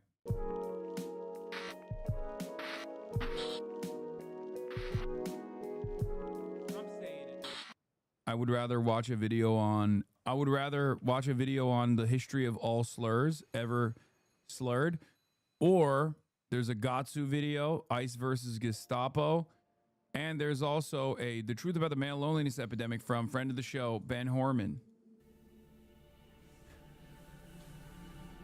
Hasanabe had Ben Horman talking about the male loneliness epidemic. This is not a myth. While yes, fuck the male loneliness. This is why y'all are lonely, because all men want one thing and one thing only, and that is slurs. Okay, y'all only want to hear slurs. This is why you're lonely. Shown that the rate of loneliness, and yeah, I got banana peels too. I got banana peels locked and ready to go between too. Women and men is basically the same. It's been studied and surveyed that men are generally struggling more with the loneliness. And no, just saying men need to open up more or that they simply need to go to therapy is not going to cut it. Sure, it's true to some extent, but it would be narrow-minded, kind of arrogant, and definitely patronizing. In most cases, your loneliness is not your fault. That ghost haunting you is the Please, Mr. Hasanabe, slurs are all I have left. Don't worry, we're gonna do slurs too. Not only causing you alienation, but also benefiting from it. Loneliness is not a personal issue, but a structural one. Okay. So, how does the actual matrix look like? And more importantly, who is profiting from your loneliness?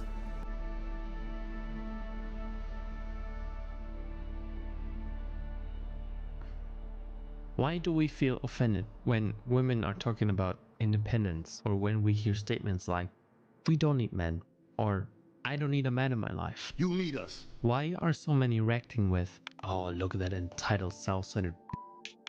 And yes, I'm talking about you as well, you hot fanboy beta performative male twink. Hey. I'm hot? Looking at the traditional family structure, it's obvious that a clear codependency exists. The husband is meant to get food on the table, while the wife does loneliness epidemic. I think a lot of it stems I can't help but watch it and look at sensories. Andrew Tate. Basically the media, the content that's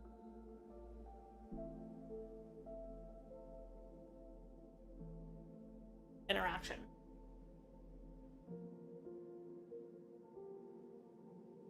Option you.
Is a matter not of apathy or of cynicism, but of reflexive impotence.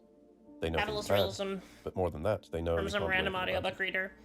But that knowledge, that reflexivity, is not a passive observation of an already Sensory existing state of stimulus affairs. matrix. He It is a describes it self-fulfilling as still prophecy. like exactly what I Reflexive think of impotence as a amounts to big an cause of unstated worldview ADHD. amongst the British young, and it has its correlate in widespread pathologies. Many of the teenagers I worked with had mental health problems or learning difficulties. Depression is endemic. It is the condition most dealt with by the National Health Service and is afflicting people at increasingly younger ages. The number of students who have some variant of dyslexia is astonishing. It is not an exaggeration to say that being a teenager in late capitalist Britain is now close to being reclassified as a sickness. This pathologization already forecloses any possibility of politicization. By privatizing these problems, treating them as if they were caused only by chemical imbalances in the individual's neurology and or by their family background, any question of social systemic causation is ruled out. Many of the teenage students I encountered seemed to be in a state of what I would call depressive like this kind of hypnoia. context, I feel like when you talk about Depression things is like the usually male loneliness characterized as a state of epidemic is abandonment, lost but the because condition people I'm don't referring have to that is kind of wide constituted of a not by an perspective, like inability a to get historical pleasure, lens. They're so much trying as to it is analyze by it an as this inability to do acute new anything else problem, except but it's to seek not. pleasure. There is a Been here sense for that 10 something years is at missing, least. but no appreciation that this mysterious missing enjoyment can only be accessed beyond the pleasure principle. In large part, this is a consequence of students' ambiguous structural position, stranded between their 15 old years at role this as point. subjects of disciplinary institutions and their new status as consumers of services. In his crucial essay, Postscript on Societies of Control, Deleuze distinguishes between disciplinary societies described by Foucault, which were organized around the enclosed spaces of the factory, the school, and the prison, and the new control societies in which all institutions are embedded in a dispersed corporation. Deleuze is right to argue that Kafka is the prophet of distributed cybernetic power that is typical of control societies. In the trial, Kafka importantly distinguishes between two types of acquittal available to the accused. Definite acquittal is no longer possible, if it ever was. We have only legendary accounts of ancient cases which provide instances of acquittal. The two remaining options then are 1. Ostensible acquittal, in which the accused is to all intents and purposes acquitted, but may later, at some unspecified time, face the charges in full, or 2. Actually, Indefinite text really postponement, fast. in which the accused engages in what Sure, it's they going. hope is an infinitely protracted process of legal wrangling, so that the dreaded ultimate judgment is unlikely to be forthcoming. Deleuze observes that the control societies delineated by Kafka himself, but also by Foucault and Burroughs, operate using indefinite postponement. Education is a lifelong process, training that persists for as long as your working life continues. Work you take home with you, working from home, homing from work. A consequence of this indefinite mode of power is that external surveillance is succeeded by internal policing. Control only works if you are complicit with it. Hence the Burroughs figure of the control addict, the one who is addicted to control, but also, inevitably, the one who has been taken over. Yes, here we go. possessed It's by coming control. up in about a page.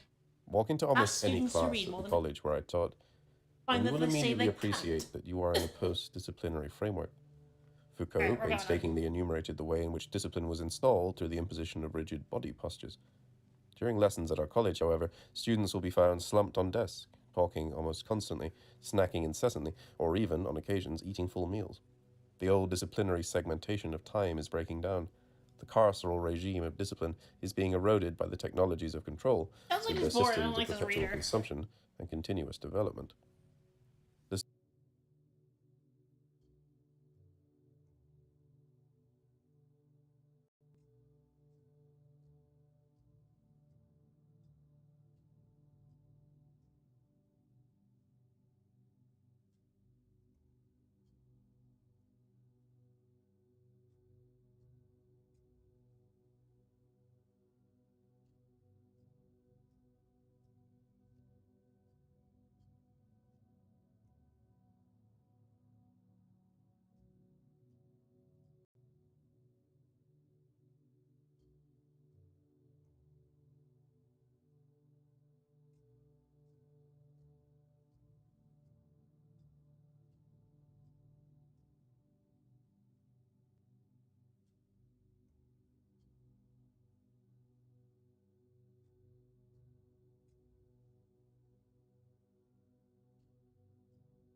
forecloses any possibility of politicization.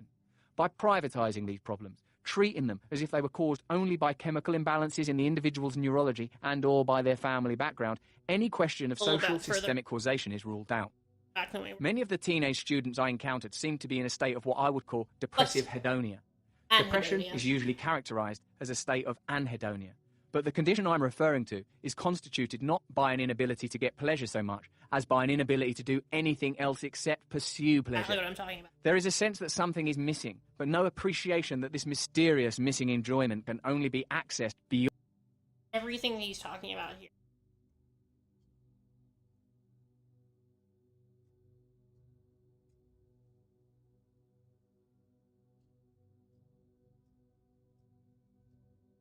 Kind of influence psychological technology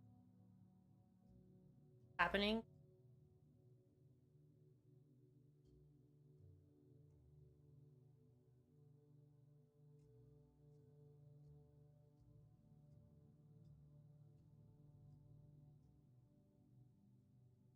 Like even on like fundamental level.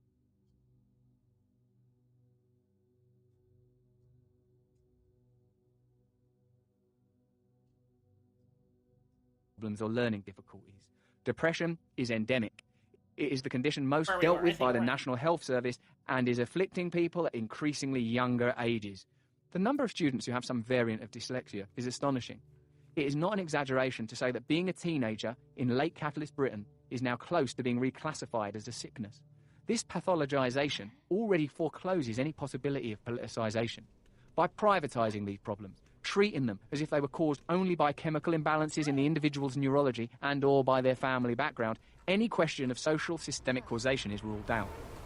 Many of the teenage students I encountered seemed to be in a state of what I would call depressive hedonia.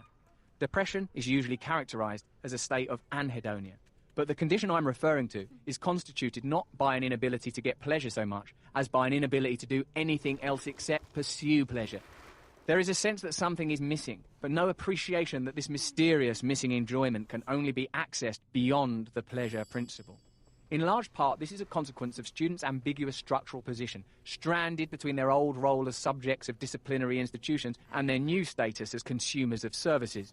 In his crucial essay, Postscript on Societies of Control, Deleuze distinguishes between the disciplinary societies described by Foucault, which were organised around the enclosed spaces of the factory, the school and the prison, and the new control societies, in which all institutions are embedded in a dispersed corporation. Deleuze is right to argue that Kafka is the prophet of distributed cybernetic power that is typical of control societies. In the trial, Kafka importantly distinguishes between two types of acquittal available to the accused. Definite acquittal is no longer possible, if it ever was. We have only legendary accounts of ancient cases which provide instances of acquittal. The two remaining options then are: 1. Ostensible acquittal, in which the accused is to all intents and purposes acquitted but may later, at some unspecified time, face the charges in full, or 2. Indefinite postponement, in which the accused engages in what they hope is an infinitely protracted process of legal wrangling so that the dreaded ultimate judgment is unlikely to be forthcoming. Deleuze observes that the control societies delineated by Kafka himself, but also by Foucault and Burroughs, operate using indefinite postponement. Education is a lifelong process, training that persists for as long as your working life continues, work you take home with you, working from home, homing from work. A consequence of this indefinite mode of power is that external surveillance is succeeded by internal policing. Control only works if you are complicit with it, hence the Burroughs figure of the control addict. The one who is addicted to control, but also inevitably the one who has been taken over, possessed by control. Walk into almost any class at the college where I taught and you will immediately appreciate that you are in a post-disciplinary framework.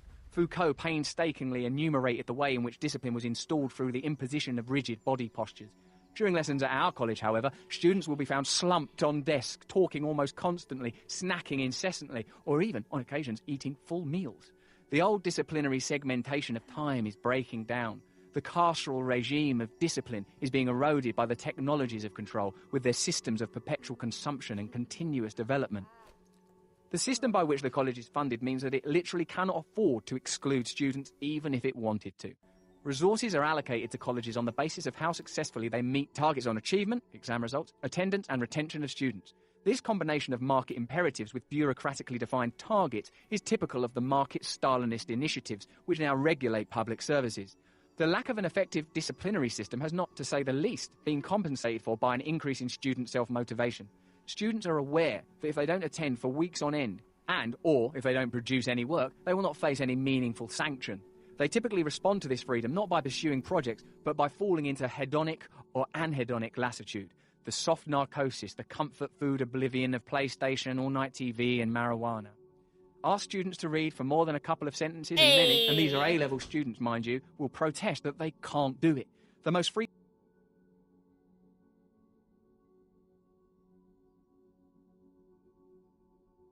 and it's not just the male. I'm gonna get on too scale. I think this is a problem. I just think that culture, its sense of frequent complaint teachers hear is that it's boring. It's not so much the content of the written material that is at issue here, it's the act of reading itself that is deemed to be boring. The last 10 years. What we are facing here is not just time-honoured teenage torpor, but the mismatch between a post-literate new flesh that is too wired to concentrate and the confining concentrational logics of decaying disciplinary systems. To be bored simply means to be removed from the communicative sensation stimulus matrix of texting, YouTube and fast food, to be denied for a moment the constant flow of sugary gratification on demand. Some students want Nietzsche in the same way that they want a hamburger. They fail to grasp, and the logic of the consumer system encourages this misapprehension that the indigestibility, the difficulty, is Nietzsche. An illustration. I challenged one student about why he always wore headphones in class. He replied that it didn't matter because he wasn't actually playing any music. In another lesson, he was playing music at very low volume through the headphones without wearing them. When I asked him to switch it off, he replied that even he couldn't hear it. Why wear the headphones without playing music, or play music without wearing the headphones? Because the presence of the phones on the ears, or the knowledge that the music is playing, even if he couldn't hear it, was a reassurance that the matrix was still there, within reach. Reading this, when I first heard it, I was kind of defensive. No, there's no way, right? When I heard this is when it clicked for me. Like, fuck, this is... I do this, take showers, you know, like when I like go take a shower, I'll like put something on. Or like a show. I'll just play it out in the like, where I can't even fucking hear what they're saying. I just hear it buzzing, like I know the vibration. Yeah, not even hearing it, just knowing it's there. That was when I'm like, no, fuck this stimulus made. Like everything he's saying is reach. Besides, in a classic example of interpassivity, if the music was still playing, even if he couldn't hear it, then the player could still enjoy it on his behalf. The use of headphones is significant here. Pop is experienced not as something which could have impacts on public space, but as a retreat into private, e-dipod consumer bliss, a walling up against the social. The consequence of being hooked into the entertainment matrix is twitchy, agitated interpassivity and inability to concentrate or even if he couldn't hear it, was a reassurance that the matrix was still there, within reach. That's the shit. Besides, in a classic example of interpassivity, if the music was still playing, even if he couldn't hear it, then the player could still enjoy it on his behalf. The use of headphones is significant here. Pop is experienced not as something which could have impacts on public space, but as a retreat into private, e-dipod consumer bliss and retention of students. This combination of market imperatives with bureaucratically defined targets is typical of the market Stalinist initiatives which now regulate public services. The lack of an effective disciplinary system has, not to say the least, been compensated for by an increase in student self-motivation. Students are aware that if they don't attend for weeks on end, or if they don't produce any work, they will not face any meaningful sanction. They typically respond to this freedom not by pursuing projects, but by falling into hedonic or anhedonic lassitude, the soft narcosis, the comfort food oblivion of PlayStation, all-night TV, and marijuana. Ask students to read for more than a couple of sentences, and many, and these are A-level students, mind you, will protest that they can't do it.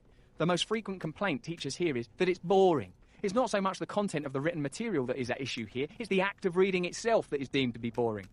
What we are facing here is not just time-honoured teenage torpor, but the mismatch between a post-literate new flesh that is too wired to concentrate and the confining concentrational logics of decaying disciplinary systems. I had heard post-literate, and like literally, it was one of the first times I had heard it. Like, and then like recently, I heard it coming out of Sarah Hurwitz. Wrong message.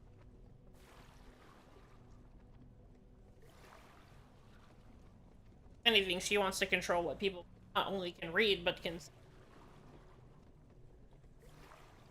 To be bored simply means to be removed from the communicative sensation stimulus matrix of texting, YouTube and fast food. To be denied for a moment the constant flow of sugary gratification on demand.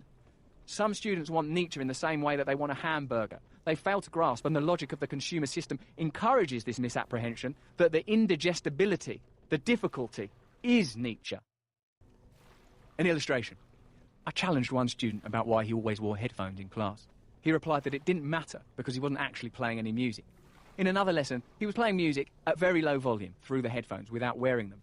When I asked him to switch it off, he replied that even he couldn't hear it. Why wear the headphones without playing music, or play music without wearing the headphones? Because the presence of the phones on the ears, or the knowledge that the music is playing, even if he couldn't hear it, was a reassurance that the matrix was still there, within reach. Happening? Besides, in a classic example of interpassivity, if the music was still playing, even if he couldn't hear it, then the player could still enjoy it on his behalf. The use of headphones is significant here. Pop is experienced not as something which could have impacts on public space, but as a retreat into private, Oedipod consumer bliss, a walling up against the social. The consequence of being hooked into the entertainment matrix is twitchy, agitated interpassivity and inability to concentrate or focus. Students' incapacity to connect current lack of focus with future failure, their inability to synthesize time into any coherent narrative, is symptomatic of more than mere demotivation. It is, in fact, eerily reminiscent of Jameson's analysis in postmodernism and consumer society. Jameson observed there that Lacan's theory of schizophrenia offered a suggestive aesthetic model for understanding the fragmenting of subjectivity in the face of the emerging entertainment industrial complex. With the breakdown of the signifying chain, Jameson summarized, the Lacanian schizophrenic is reduced to an experience of pure material signifiers, or in other words, a series of pure and unrelated presents in time. Jameson was writing in the late 1980s, i.e. the period in which most of my students were born. What we in the classroom are now facing is a generation born into that ahistorical, anti-mnemonic blip culture. A generation that is to say for whom time has always come ready. 10 years and years. It's we're just society because we haven't correctly identified it, and like I said, like we scale, and we kind of acute, or it must be a tiny cultural issue, like male loneliness epidemic is like the perfect encapsulation. It's something.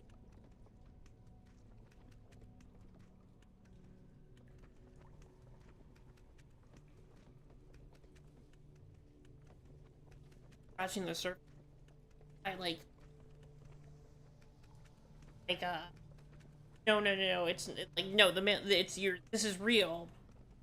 Like, you're very right, but also when people ridiculous. You're right, because not like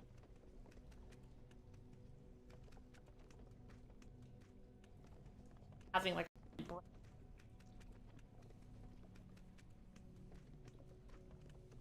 an analytical lens of these other social issues. Scale of what's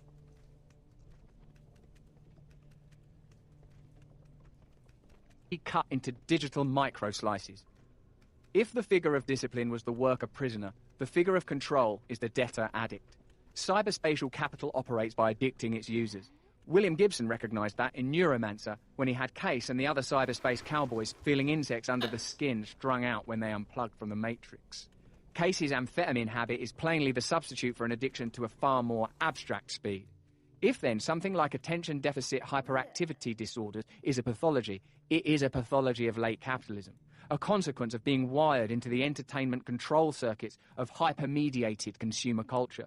Similarly, what is called dyslexia may in many cases amount to a postlexia. Teenagers process capital's image-dense data very effectively without any need to read. Slogan recognition is sufficient to navigate the net mobile magazine informational plane. Writing has never been capitalism's thing. Capitalism is profoundly illiterate, Deleuze and Guattari argued in Anti-Oedipus. Electric language does not go by way of the voice or writing. Data processing does without them both. Hence the reason that many successful business people are dyslexic. But is their post-lexical efficiency a cause or effect of their success? Teachers are now put under intolerable pressure to mediate between the post-literate subjectivity of the late capitalist consumer and the demands of the disciplinary regime to pass examinations, etc. This is one way in which education, far from being in some ivory tower safely inured from the real world, is the engine room of the reproduction of social reality, directly confronting the inconsistencies of the capitalist social field. Teachers are caught between being facilitator entertainers and disciplinarian authoritarians. Teachers want to help students to pass the exams. They want us to be authority figures who tell them what to do. Teachers being interpolated by students as authority figures exacerbates the boredom problem, since isn't anything that comes from the place of authority a priori boring. Ironically, the role of disciplinarian is demanded of educators more than ever at precisely the time when disciplinary structures are breaking down in institutions. With families buckling under the pressure of a capitalism which requires both parents to work, teachers are increasingly required to act as surrogate parents, instilling the most basic behavioural protocols in students and providing pastoral and emotional support for teenagers who are in some cases only minimally socialised. It is worth stressing that none of the students I taught had any legal obligation to be at college. They could leave if they wanted to. But the lack of any meaningful employment opportunities, together with cynical encouragement from government, means that college seems to be the easier, safer option. Deleuze says that control societies are based on debt rather than enclosure, but there is a way in which the current education system both indebts and encloses students. Pay for your own exploitation, the logic insists. Get into debt so you can get the same job you could have walked into if you'd left school at 16. Jameson observed that the breakdown of temporality suddenly releases the present of time from all the activities and intentionalities that might focus it and make it a space of praxis. But nostalgia for the context in which the old types of praxis operated is plainly useless. That is why French students don't in the end constitute an alternative to British reflexive impotence. That the neoliberal economist would deride French opposition to capitalism is hardly surprising. Yet his mockery of French immobilisation had a point. Certainly the students who kicked off the latest protests seemed to think they were reenacting the events of May 1968 their parents sprang on Charles de Gaulle. It wrote in its lead article of March 30th, 2006. They have borrowed its slogans, beneath the cobblestones the beach, and hijacked its symbols, the Sorbonne University.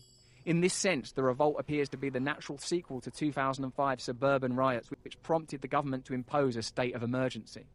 Then it was the jobless, ethnic underclass that rebelled against a system that excluded them. Yet the striking feature of the latest protest movement is that this time, the rebellious forces are on the side of conservatism. Unlike the rioting youths in the banlieues, the objective of the students and public sector trade unions is to prevent change and to keep France the way it is. It is striking how the practice of many of the immobilizers is a kind of inversion of that of another group who also count themselves heirs of 68. The so-called liberal communists, such as George Soros and Bill Gates, who combine rapacious pursuit of profit with the rhetoric of ecological concern and social responsibility.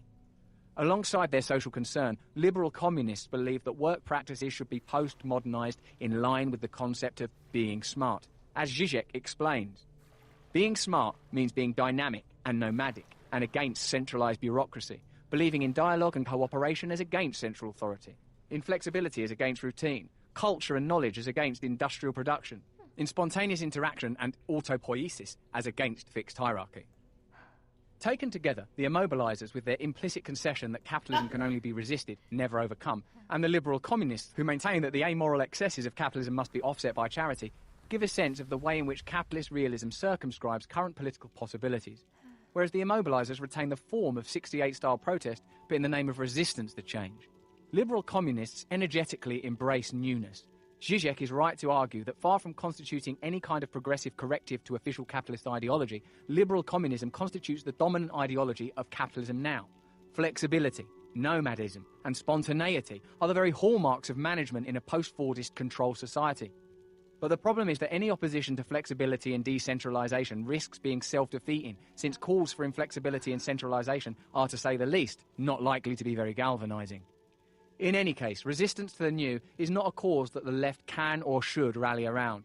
Capital thought very carefully about how to break Labour, yet there has still not yet been enough thought about what tactics will work against capital in conditions of post-Fordism, and what new language can be innovated to deal with those conditions. It is important to contest capitalism's appropriation of the new, but to reclaim the new can't be a matter of adapting to the conditions in which we find ourselves. We've done that rather too well. And successful adaptation is the strategy of managerialism par excellence. The persistent association of neoliberalism with the term restoration, favoured by both Badiou and David Harvey, is an important corrective to the association of capital with novelty. For Harvey and Badiou, neoliberal politics are not about the new, but a return of class power and privilege. In France, Badiou has said, restoration refers to the period of the return of the king in 1815, after the Revolution and Napoleon. We are in such a period. Today we see liberal capitalism and its political system, parliamentarianism, as the only natural and acceptable solutions. Harvey argues that a neoliberalisation is best conceived of as a political project to re-establish the conditions for capital accumulation and to restore the power of economic elites. Harvey demonstrates that in an era popularly described as post-political, class war has continued to be fought, but only by one side, the wealthy. After the implementation of neoliberal policies in the late 1970s, Harvey reveals, the share of national income of the top 1% of income earners soared to reach 15% by the end of the century. The top 0.1% of income earners in the US increased their share of the national income from 2% in 1978 to over 6% by 1999, while the ratio of the median compensation of workers to the salaries of CEOs increased from just over 30 to 1 in 1970 to nearly 500 to 1 by the year 2000. The US is not alone in this. The top 1% of income earners in Britain have doubled their share of their national income from 6.5% to 13% since 1982. As Harvey shows, neoliberals were more Leninist than the Leninists, using think tanks as the intellectual vanguard to create the ideological climate in which capitalist realism could flourish. The immobilisation model, which amounts to a demand to retain the Fordist disciplinary regime, could not work in Britain or the other countries in which neoliberalism has already taken hold. Fordism has definitely collapsed in Britain, and with it, the sites around which the old politics were organised. At the end of the control essay, Deleuze wonders what new forms an anti-control politics might take. One of the most important questions will concern the ineptitude of the unions, tied to the whole of their history of struggle against the disciplines or within the spaces of enclosure. Will they be able to adapt themselves, or will they give way to new forms of resistance against the societies of control? Can we already grasp the rough outlines of the coming forms capable of threatening the joys of marketing? Many young people strangely boast of being motivated. They re-request apprenticeships and permanent training. It's up to them to discover what they're being made to serve, just as their elders discovered, not without difficulty, the telos of the disciplines. What must be discovered is a way out of the motivation-demotivation binary, so that disidentification from the control program registers as something other than dejected apathy. One strategy would be to shift the political terrain, to move away from the union's traditional focus on pay and onto forms of discontent specific to post-Fordism. Before we analyse that further, we must consider in more depth what post-Fordism actually is. Chapter 5, October 6th, 1979. Don't let yourself get attached to anything. A guy told me one time, says organised crime boss Neil McCauley in Michael Mann's 1995 film Heat.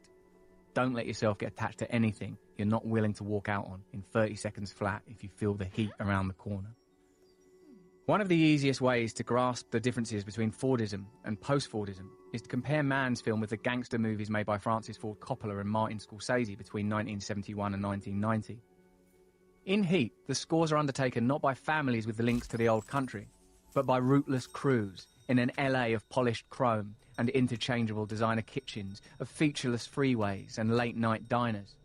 All the local colour, the cuisine aromas, the cultural idiolects which the likes of The Godfather and Goodfellas depended upon have been painted over and refitted. Heat's Los Angeles is a world without landmarks, a branded sprawl where markable territory has been replaced by endlessly repeating vistas of replicating franchises. The ghosts of old Europe that stalked Scorsese and Coppola's streets have been exorcised, buried with the ancient beefs, bad blood and burning vendettas somewhere beneath the multinational coffee shops. You can learn a great deal about the world of heat from considering the name Neil Macaulay. It's an anonymous name, a fake passport name, a name that is bereft of history, even as ironically it echoes the name of British historian Lord Macaulay. Compare Corleone and remember that The Godfather was named after a village. Macaulay is perhaps the part that De Niro played that is closest to the actor's own personality. A screen, a cipher, depthless, icily professional, stripped down to pure preparation, research, method. I do what I do best. Macaulay is no mafia boss, no puffed-up chief perched atop a Baroque hierarchy governed by codes as solemn and mysterious as those of the Catholic Church and written in the blood of 1,000 feuds. His crew are professionals, hands-on entrepreneurs, speculators, crime technicians whose credo is the exact opposite of Cosa Nostra family loyalty. Family ties are unsustainable in these conditions, as Macaulay tells the Pacino character, the driven detective Vincent Hanna. Now, if you're on me and you got to move when I move, how do you expect to keep a marriage? Hanna is Macaulay's shadow, forced to assume his insubstantiality, his perpetual mobility. Like any group of shareholders, Macaulay's crew is held together by the prospect of future revenue. Any other bonds are optional extras, almost certainly dangerous. Their arrangement is temporary, pragmatic, and lateral. They know that they are interchangeable machine parts, that there are no guarantees, that nothing lasts. Compared to this, the Goodfellas seem like sedentary sentimentalists rooted in dying communities, doomed territories. The ethos espoused by Macaulay is the one which Richard Sennett examines in The Corrosion of Character, the personal consequences of work in the new capitalism, a landmark study of the effective changes that the post-Fordist reorganisation of work has brought about. The slogan which sums up the new conditions is "no long term." Where formerly workers could acquire a single set of skills and expect to progress upwards through a rigid organisational hierarchy, now they are required to periodically reskill as they move from institution to institution, from role to role. As the organisation of work is decentralised with lateral networks replacing pyramidal hierarchies, a premium is put on flexibility. Echoing Macaulay's mockery of Hanna in Heat, how do you expect to keep a marriage, Sennett emphasises the intolerable stresses that these conditions of permanent instability put on family life. The values that family life depends upon, obligation, trustworthiness, commitment, are precisely those which are held to be obsolete in the new capitalism. Yet with the public sphere under attack and the safety nets that a nanny state used to provide being dismantled, the family becomes an increasingly important place of respite from the pressures of a world in which instability is a constant. The situation of the family in post-Fordist capitalism is contradictory, in precisely the way that traditional Marxism expected.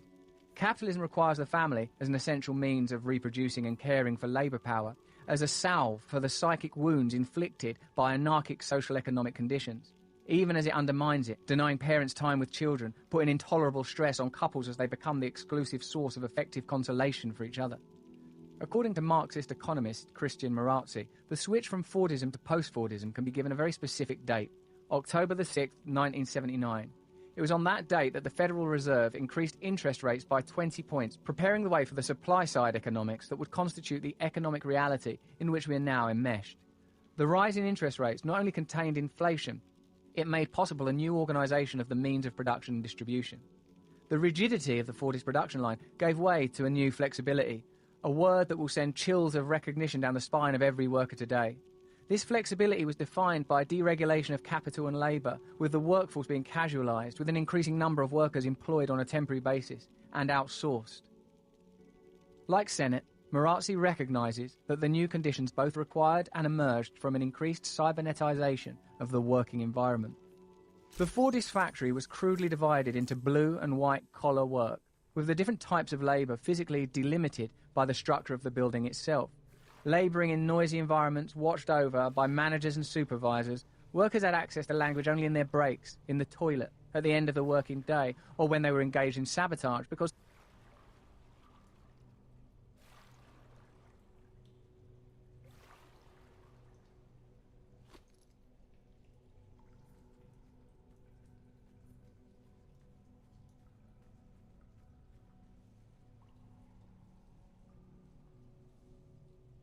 communication interrupted production. But in post-Fordism, when the assembly line becomes a flux of information, people work by communicating. As Norbert Weiner taught, communication and control entail one another. Work and life become inseparable. Capital follows you when you dream. Time ceases to be linear, becomes chaotic, broken down into punctiform divisions. As production and distribution are restructured, so are nervous systems. To function effectively as a component of just-in-time production, you must develop a capacity to respond to unforeseen events. You must learn to live in conditions of total instability, or precarity, as the ugly neologism has it. Periods of work alternate with periods of unemployment. Typically, you find yourself employed in a series of short-term jobs, unable to plan for the future. Both Marazzi and Sennett point out that the disintegration of stable working patterns was in part driven by the desires of workers. It was they who quite rightly did not wish to work in the same factory for 40 years.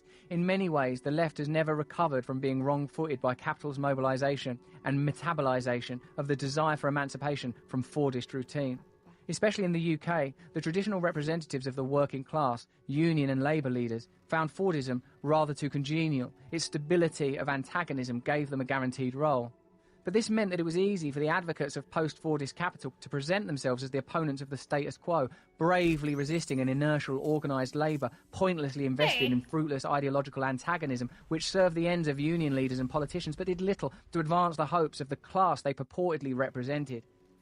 Antagonism is not now located externally in the face-off between class blocks, but internally, in the psychology of the worker, who as a worker is interested in old-style class conflict, but as someone with a pension fund is also interested in maximising the yield from his or her investments. There is no longer an identifiable external enemy. The consequence is, Marazzi argues, that post-Fordist workers are like the Old Testament Jews after they left the house of slavery, liberated from a bondage to which they have no wish to return, but also abandoned, stranded in the desert, confused about the way forward. The psychological conflicts raging within individuals cannot but have casualties. Marazzi is researching the link between the increase in bipolar disorder and post-Fordism, and if, as Deleuze and Guattari argue, schizophrenia is the condition that marks the outer edges of capitalism, then bipolar disorder is the mental illness proper to the interior of capitalism. With its ceaseless boom and bust cycles, capitalism is itself fundamentally and irreducibly bipolar, periodically lurching between hyped-up mania, the irrational exuberance of bubble thinking, and depressive come-down. The term economic depression is no accident, of course. To a degree, unprecedented.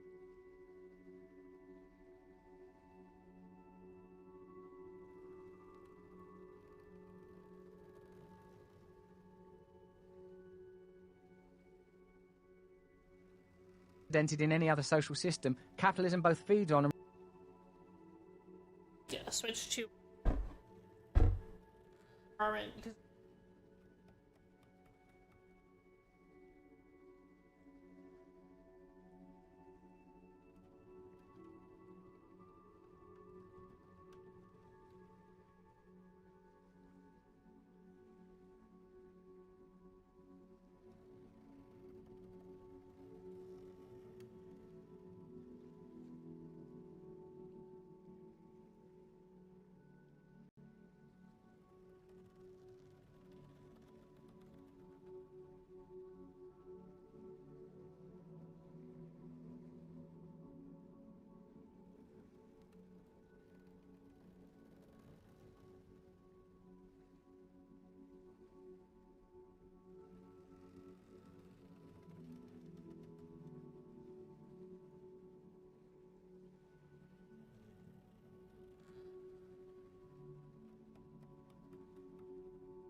period of imperialism, with its stagnant quiet in Europe and breathtaking developments in Asia and Africa. Some of the fundamental aspects of this time appear so close to totalitarian phenomena of the 20th century that it may be justifiable to consider the whole period a preparatory stage for coming catastrophes. Its quiet, on the other hand, makes it appear still very much a part of the 19th century. We can hardly avoid looking at this close and yet distant past with the too wise eyes of those who know the end of the story in advance, who know it led to an almost complete break in the continuous flow of Western history as we had known it for more than 2,000 years. But we must also admit a certain nostalgia for what can still be called a golden age of security, for an age, that is, when even horrors were still marked by a certain moderation and controlled by respectability, and therefore could be related to the general appearance of sanity. In other words, no matter how close to us this past is, we are perfectly aware that our experience of concentration camps and death factories is as remote from its general atmosphere as it is from any other period in Western history. The central inner European event of the imperialist period was the political emancipation of the bourgeoisie, which up to then had been the first class in history to achieve economic preeminence without aspiring to political rule. The bourgeoisie had developed within and together with the nation-state, which almost by definition ruled over and beyond a class-divided society. Even when the bourgeoisie had already established itself as the ruling class, it had left all political decisions to the state. Only when the nation-state proved unfit to be the framework for the future growth of capitalist economy did the latent fight between state and society become openly a struggle for power. During the imperialist period, neither the state nor the bourgeoisie won a decisive victory. National institutions resisted throughout the brutality and megalomania of imperialist aspirations, and bourgeois attempts to use the state and its instruments of violence for its own economic purposes were always only half successful. This changed when the German bourgeoisie staked everything on the Hitler movement and aspired to rule with the help of the mob. But then it turned out to be too late. The bourgeoisie succeeded in destroying the nation-state, but won a Pyrrhic victory. The mob proved quite capable of taking care of politics by itself and liquidated the bourgeoisie along with all other classes and institutions. 1. Expansion and the nation-state. Expansion is everything, said Cecil Rhodes, and fell into despair. For every night he saw overhead these stars, these vast worlds which we can never reach. I would annex the planets if I could.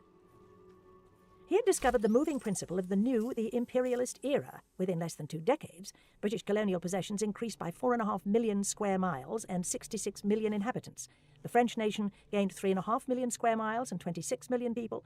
The Germans won a new empire of 1 million square miles and 13 million natives. And Belgium, through her king, acquired 900,000 square miles with 8.5 million population. And yet, in a flash of wisdom, Rhodes recognised at the same moment its inherent insanity and its contradiction to the human condition. Naturally, neither insight nor sadness changed his policies. He had no use for the flashes of wisdom that led him so far beyond the normal capacities of an ambitious businessman with a marked tendency toward megalomania. World politics is for a nation what megalomania is for an individual, said Eugen Richter, leader of the German Progressive Party at about the same historical moment. But his opposition in the Reichstag to Bismarck's proposal to support private companies in the foundation of trading and maritime stations showed clearly that he understood the economic needs of a nation in his time even less than Bismarck himself. It looked as though those who opposed or ignored imperialism, like Eugen Richter in Germany or Gladstone in England or Clemenceau in France, had lost touch with reality and did not realise that trade and economics had already involved every nation in world politics. The national principle was leading into provincial ignorance, and the battle fought by sanity was lost. Moderation and confusion were the only rewards of any statesman's consistent opposition to imperialist expansion. Thus, Bismarck, in 1871, rejected the offer of French possessions in Africa in exchange for Alsace-Lorraine, and 20 years later acquired Heligoland from Great Britain in return for Uganda, Zanzibar and Vitu, 2 kingdoms for a bathtub, as the German imperialists told him, not without justice. Thus, in the 80s, Clemenceau opposed the imperialist party in France when they wanted to send an expeditionary force to Egypt against the British, and 30 years later he surrendered the Mosul oil fields to England for the sake of a French-British alliance. Thus, Gladstone was being denounced by Cromer in Egypt as not a man to whom the destinies of the British Empire could safely be entrusted. That statesmen who thought primarily in terms of the established national territory were suspicious of imperialism was justified enough, except that more was involved than what they called overseas adventures.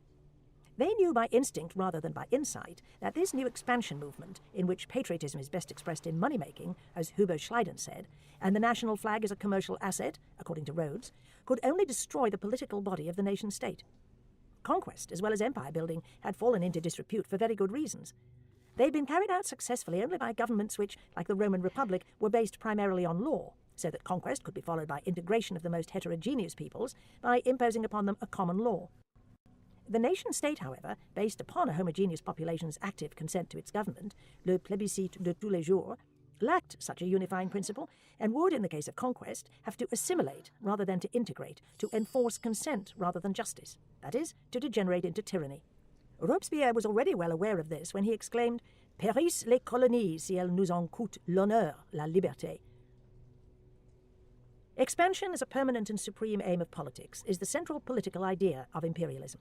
Since it implies neither temporary looting nor the more lasting assimilation of conquest, it is an entirely new concept in the long history of political thought and action.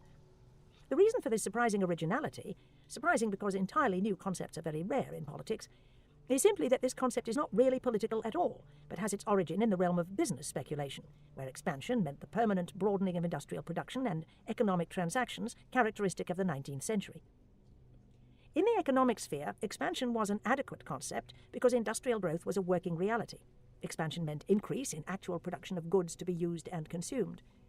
The processes of production are as unlimited as the capacity of man to produce for, establish, furnish, and improve on the human world. When production and economic growth slowed down, their limits were not so much economic as political, insofar as production depended on and products were shared by many different peoples who were organized in widely differing political bodies. Imperialism was born when the ruling class in capitalist production came up against national limitations to its economic expansion. The bourgeoisie turned to politics out of economic necessity, for if it did not want to give up the capitalist system, whose inherent law is constant economic growth, it had to impose this law upon its home governments and to proclaim expansion to be an ultimate political goal of foreign policy. With the slogan "expansion for expansion's sake," the bourgeoisie tried and partly succeeded in persuading their national governments to enter upon the path of world politics. The new policy they proposed seemed for a moment to find its natural limitations and balances in the very fact that several nations started their expansions simultaneously and competitively. Imperialism in its initial stages could indeed still be described as a struggle of competing empires, and distinguished from the idea of empire in the ancient and medieval world, which was that of a federation of states under a hegemony covering the entire recognized world. Yet such a competition was only one of the many remnants of a past era, a concession to that still prevailing national principle, according to which mankind is a family of nations vying for excellence, or to the liberal belief that competition will automatically set up its own stabilizing predetermined limits before one competitor has liquidated all the others. This happy balance, however, had hardly been the inevitable outcome of mysterious economic laws, but had relied heavily on political and even more on police institutions that prevented competitors from using revolvers. How a competition between fully armed business concerns, empires, could end in anything but victory for one and death for the others is difficult to understand. In other words, competition is no more a principle of politics than expansion, and needs political power just as badly for control and restraint. In contrast to the economic structure, the political structure cannot be expanded indefinitely because it is not based upon the productivity of man, which is indeed unlimited. Of all forms of government and organizations of people, the nation-state is least suited for unlimited growth because the genuine consent at its base cannot be stretched indefinitely and is only rarely and with difficulty won from conquered peoples. No nation-state could with a clear conscience ever try to conquer foreign peoples, since such a conscience comes only from the conviction of the conquering nation that it is imposing a superior law upon barbarians. The nation, however, conceived of its law as an outgrowth of a unique national substance, which was not valid beyond its own people and the boundaries of its own territory. Wherever the nation-state appeared as conqueror, it aroused national consciousness and desire for sovereignty among the conquered people, thereby defeating all genuine attempts at empire building. Thus, the French incorporated Algeria as a province of the mother country, but could not bring themselves to impose their own laws upon an Arab people. They continued rather to respect Islamic law and granted their Arab citizens personal status, producing the nonsensical hybrid of a nominally French territory, legally as much a part of France as the Département de la Seine, whose inhabitants are not French citizens. The early British empire builders, putting their trust in conquest as a permanent method of rule, were never able to incorporate their nearest neighbours, the Irish, into the far-flung structure either of the British Empire or the British Commonwealth of Nations. But when, after the last war, Ireland was granted Dominion status and welcomed as a full-fledged member of the British Commonwealth, the failure was just as real, if less palpable. The oldest possession and newest Dominion unilaterally denounced its Dominion status in 1937 and severed all ties with the English nation when it refused to participate in the war. England's rule by permanent conquest, since it simply failed to destroy Ireland, according to Chesterton, had not so much aroused her own slumbering genius of imperialism as it had awakened the spirit of national resistance in the Irish.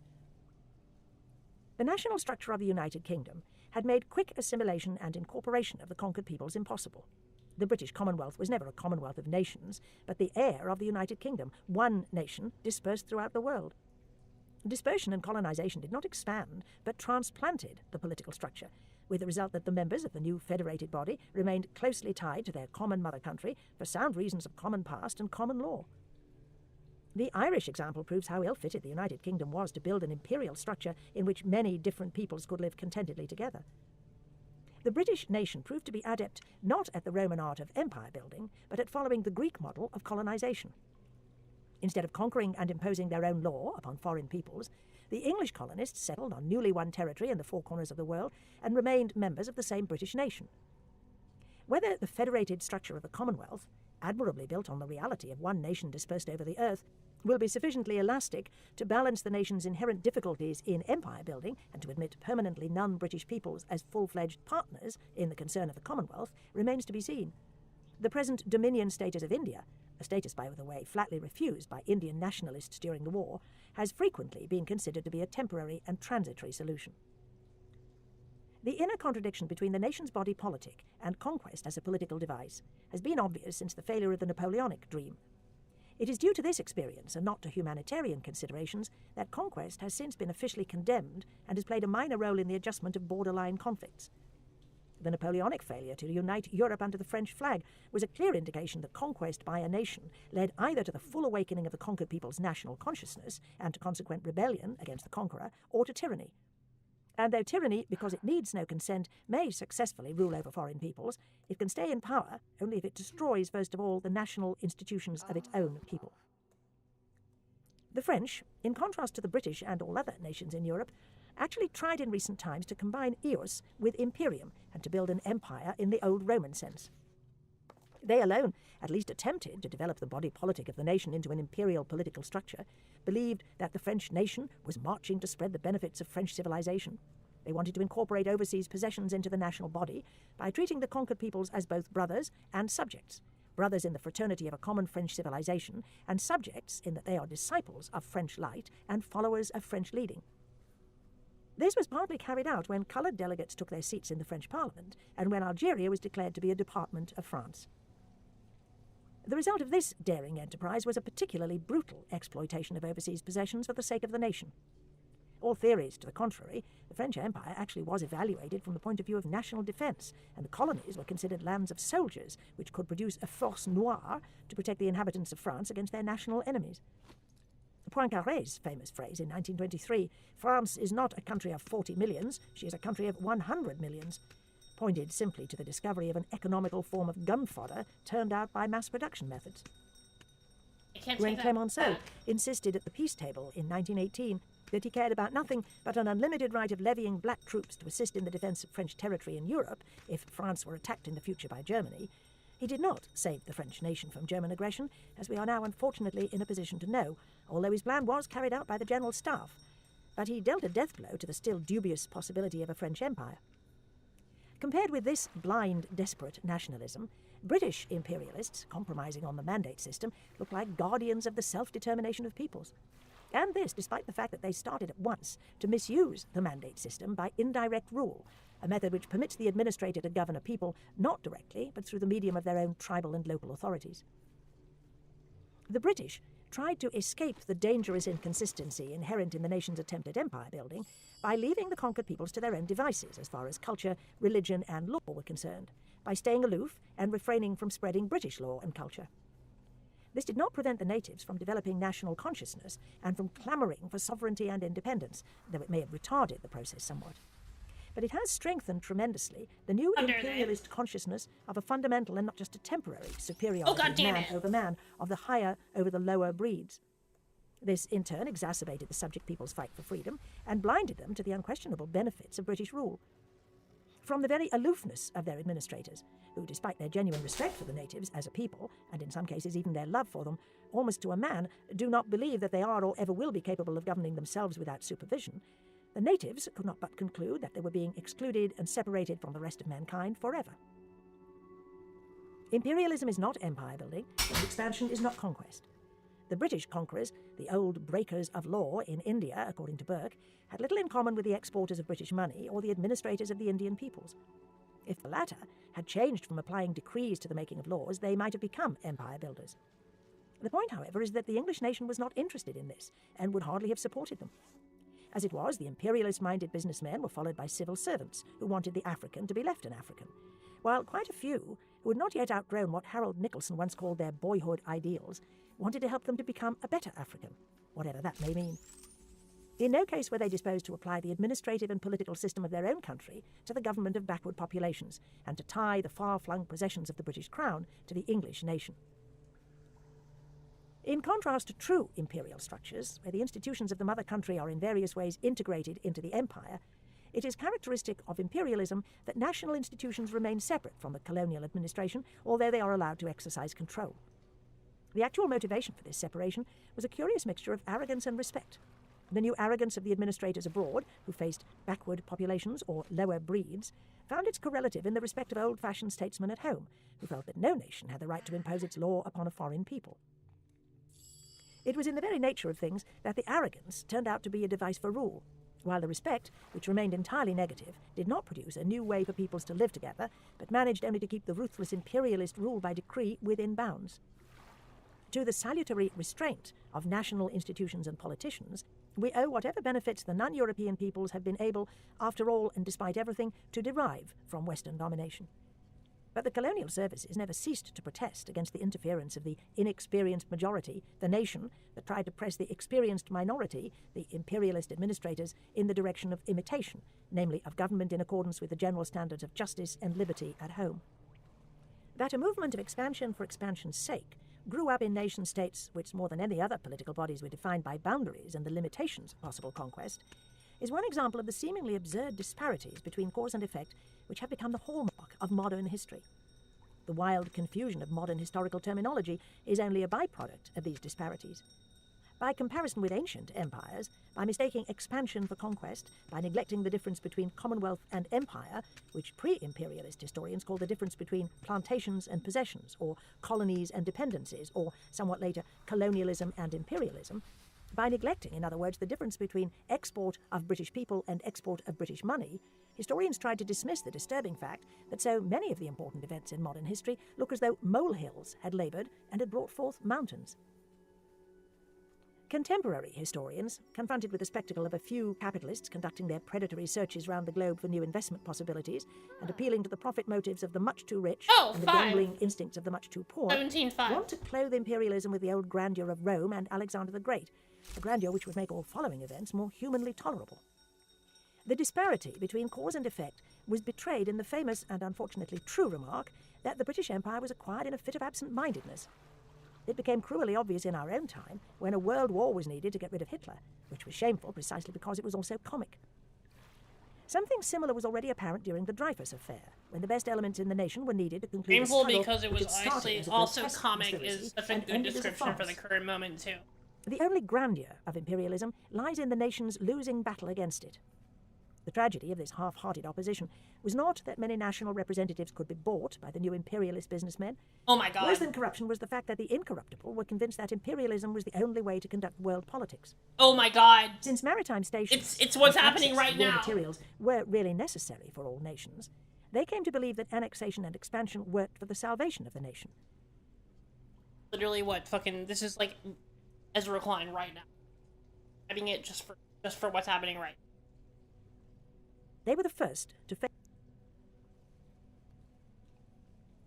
capitalists conducting their predatory searches round the globe for new investment possibilities, Interesting. and appealing to the profit motives of the much too rich and the gambling instincts of the much too poor, want to clothe imperialism with the old grandeur of Rome and Alexander the Great, a grandeur which would make all following events more humanly tolerable. The disparity between cause and effect was betrayed in the famous and unfortunately true remark that the British Empire was acquired in a fit of absent-mindedness. It became cruelly obvious in our own time when a world war was needed to get rid of Hitler, which was shameful precisely because it was also comic. Something similar was already apparent during the Dreyfus affair, when the best elements in the nation were needed to conclude a struggle which had started as a grotesque conspiracy and ended as a farce. The only grandeur of imperialism lies in the nation's losing battle against it. The tragedy of this half-hearted opposition was not that many national representatives could be bought. So stupid, I did it the American way. They knew Worse it. than corruption was the fact that the incorruptible I would have were solved convinced it that the last imperialism time was the only way if to I had conduct done the world months politics. just the other direction. Since maritime stations and access to raw materials were really necessary for all nations, Fucking Americans. they came to believe that annexation and expansion worked for the salvation of the nation. They were the first to fail to understand the fundamental difference between the old foundation of trade and maritime stations for the sake of trade and the new policy of expansion. They believed Cecil Rhodes when he told them to wake up to the fact that you cannot live unless you have the trade of the world, that your trade is the world and your life is the world and not England, and that therefore they must deal with these questions of expansion and retention of the world. without wanting to, sometimes even without knowing it. They not only became accomplices in imperialist politics, but were the first to be blamed and exposed for their imperialism. Such was the case of Clemenceau, who, because he was so desperately worried about the future of the French nation, turned imperialist in the hope that colonial manpower would protect French citizens against aggressors. The conscience of the nation, represented by Parliament and a free press, functioned and was resented by colonial administrators in all European countries with colonial possessions, whether England, France, Belgium, Germany or Holland. In England, in order to distinguish between the imperial government seated in London and controlled by Parliament and colonial administrators, this influence was called the imperial factor, thereby crediting imperialism with the merits and remnants of justice it so eagerly tried to eliminate. The imperial factor was expressed politically in the concept that the natives were not only protected, but in a way represented by the British, the imperial parliament. Here the English came very close to the French experiment in empire building, although they never went so far as to give actual representation to subject peoples.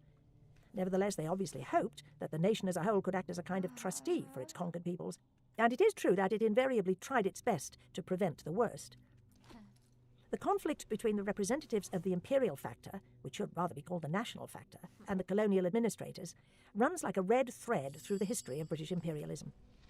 The prayer which Cromer addressed to Lord Salisbury during his administration of Egypt in 1896, "Save me from the English departments," was repeated over and over again until in the 20s of this century, the nation and everything it stood for were openly blamed by the extreme imperialist party for the threatened loss of India. The imperialists had always been deeply resentful that the government of India should have to justify its existence and its policy before public opinion in England. This control now made it impossible to proceed to those measures of administrative massacres, which immediately after the close of the First World War had been tried occasionally elsewhere as a radical means of pacification, and which indeed might have prevented India's independence. A similar hostility prevailed in Germany between national representatives and colonial administrators in Africa. In 1897, Karl Peters was removed from his post in German Southeast Africa and had to resign from the government service because of atrocities against the natives. The same thing happened to Governor Zimmerer. And in 1905, the tribal chiefs for the first time addressed their complaints to the Reichstag, with the result that when the colonial administrators threw them into jail, the German government intervened. The same was true of French rule. The governors generally appointed by the government in Paris were either subject to powerful pressure from French colonials, as in Algeria, or simply refused to carry out reforms in the treatment of natives, which were allegedly inspired by the weak democratic principles of their government. Everywhere, imperialist administrators felt that the control of the nation was an unbearable burden and threat to domination. And the imperialists were perfectly right. They knew the conditions of modern rule over subject peoples better than those who, on the one hand, protested against government by decree and arbitrary bureaucracy, and on the other hoped to retain their possessions forever for the greater glory of the nation. The imperialists knew better than nationalists that the body politic of the nation is not capable of empire building. They were perfectly aware that the march of the nation and its conquest of peoples, if allowed to follow its own inherent law, ends with the people's rise to nationhood and the defeat of the conqueror. French methods, therefore, which always tried to combine national aspirations with empire building, were much less successful than British methods, which after the 80s of the last century were openly imperialistic, although restrained by a mother country that retained its national democratic institutions. 2. Power and the bourgeoisie. What imperialists actually wanted was expansion of political power without the foundation of a body politic. Imperialist expansion had been touched off by a curious kind of economic crisis, the overproduction of capital and the emergence of superfluous money, the result of oversaving, which could no longer find productive investment within the national borders. For the first time, investment of power did not pave the way for investment of money, but export of power followed meekly in the train of exported money, since uncontrollable investments in distant countries threatened to transform large strata of society into gamblers, to change the whole capitalist economy from a system of production into a system of financial speculation, and to replace the profits of production with profits in commissions. The decade immediately before the imperialist era, the 70s of the last century, witnessed an unparalleled increase in swindles, financial scandals, and gambling in the stock market. The pioneers in this pre-imperialist development were those Jewish financiers who'd earned their wealth outside the capitalist system and had been needed by the growing nation-states for internationally guaranteed loans. With the firm establishment of a tax system that provided for sounder government finances, this group had every reason to fear complete extinction. Having earned their money for centuries through commissions, they were naturally the first to be tempted and invited to serve in the placement of capital which could no longer be invested profitably in the domestic market. The Jewish international financiers seemed indeed especially suited for such essentially international business operations. What is more, the governments themselves, whose assistance in some form was needed for investments in faraway countries, tended in the beginning to prefer the well-known Jewish financiers to newcomers in international finance, many of whom were adventurers. After the financiers had opened the channels of capital export to the superfluous wealth, which had been condemned to idleness within the narrow framework of national production, it quickly became apparent that the absentee shareholders did not care to take the tremendous risks which corresponded to their tremendously enlarged profits. Against these risks, the commission-earning financiers, even with the benevolent assistance of the state, did not have enough power to insure them. Only the material power of a state could do that. As soon as it became clear that export of money would have to be followed by export of government power, the position of financiers in general, and Jewish financiers in particular, was considerably weakened, and the leadership of imperialist business transactions and enterprise was gradually taken over by members of the native bourgeoisie. Very instructive in this respect is the career of Cecil Rhodes in South Africa, who, an absolute newcomer, in a few years could supplant the all-powerful Jewish financiers in first place. In Germany, Bleichroeder, who in 1885 had still been a co-partner in the founding of the Ostafrikanische Gesellschaft, was superseded, along with Baron Hirsch, when Germany began the construction of the Baghdad Railroad 14 years later, by the coming giants of imperialist enterprise, Siemens and the Deutsche Bank.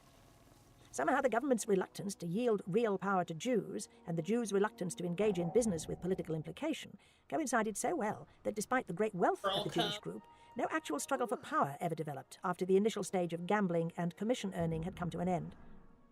The various national governments looked with misgiving upon the growing tendency to transform business into a political issue and to identify the economic interests of a relatively small group with national interests as such. But it seemed that the only alternative to export of power was the deliberate sacrifice of a great part of the national wealth.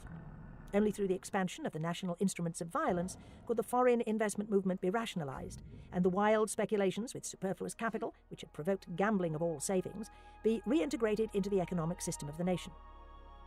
The state expanded its power because, given the choice between greater losses than the economic body of any country could sustain, and greater gains than any people left to its own devices would have dreamed of, it could only choose the latter.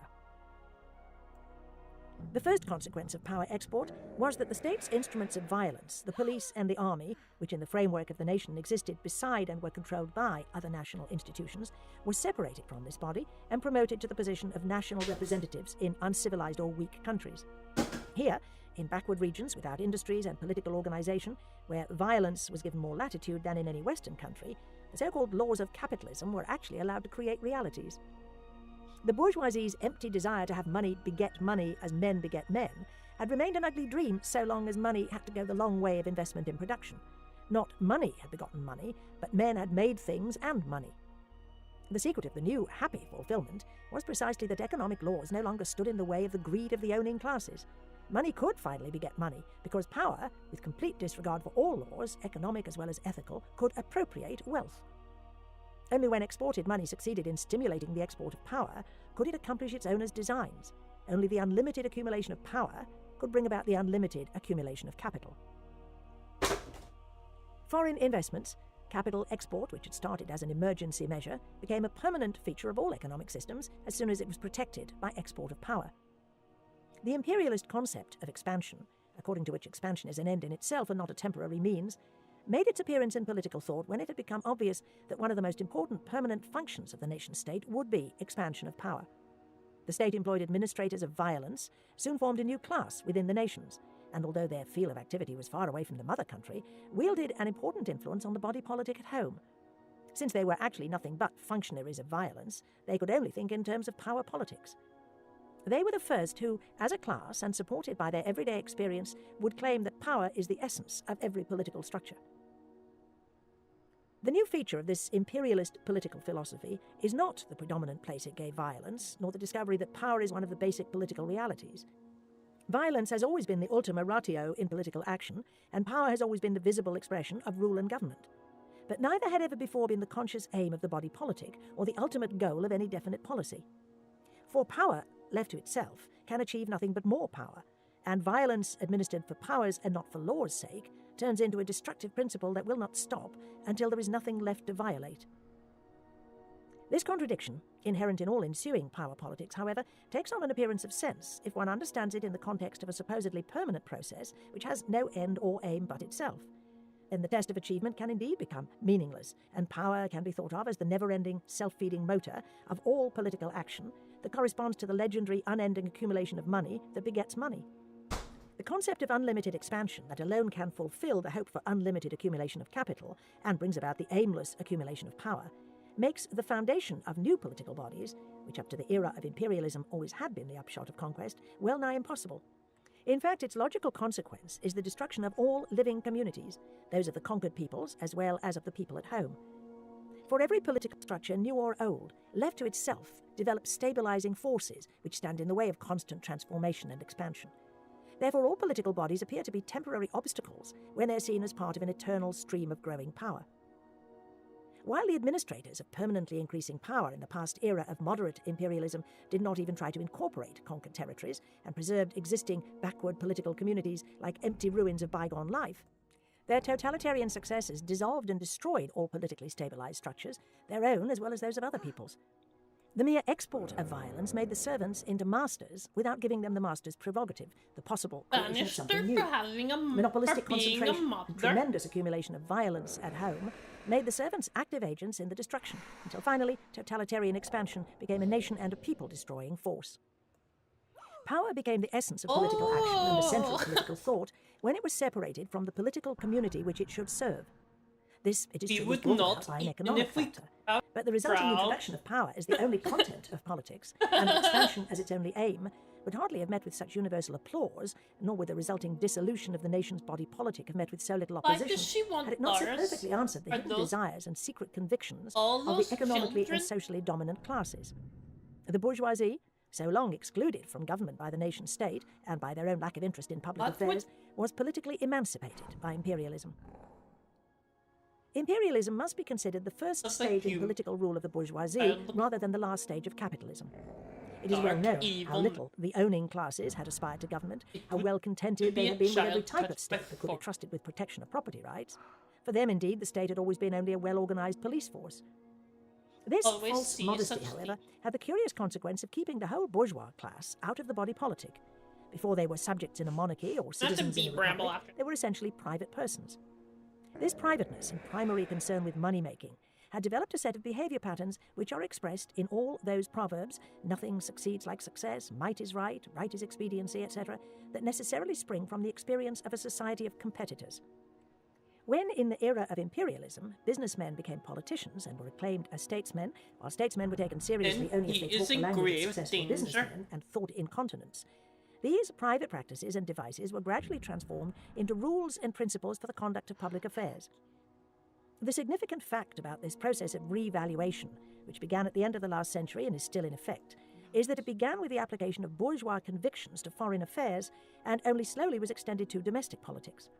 Therefore, the nations concerned were hardly aware that the recklessness that had prevailed in private life, and against which the public body always had to defend itself and its individual citizens, was about to be elevated to the one publicly honoured political principle.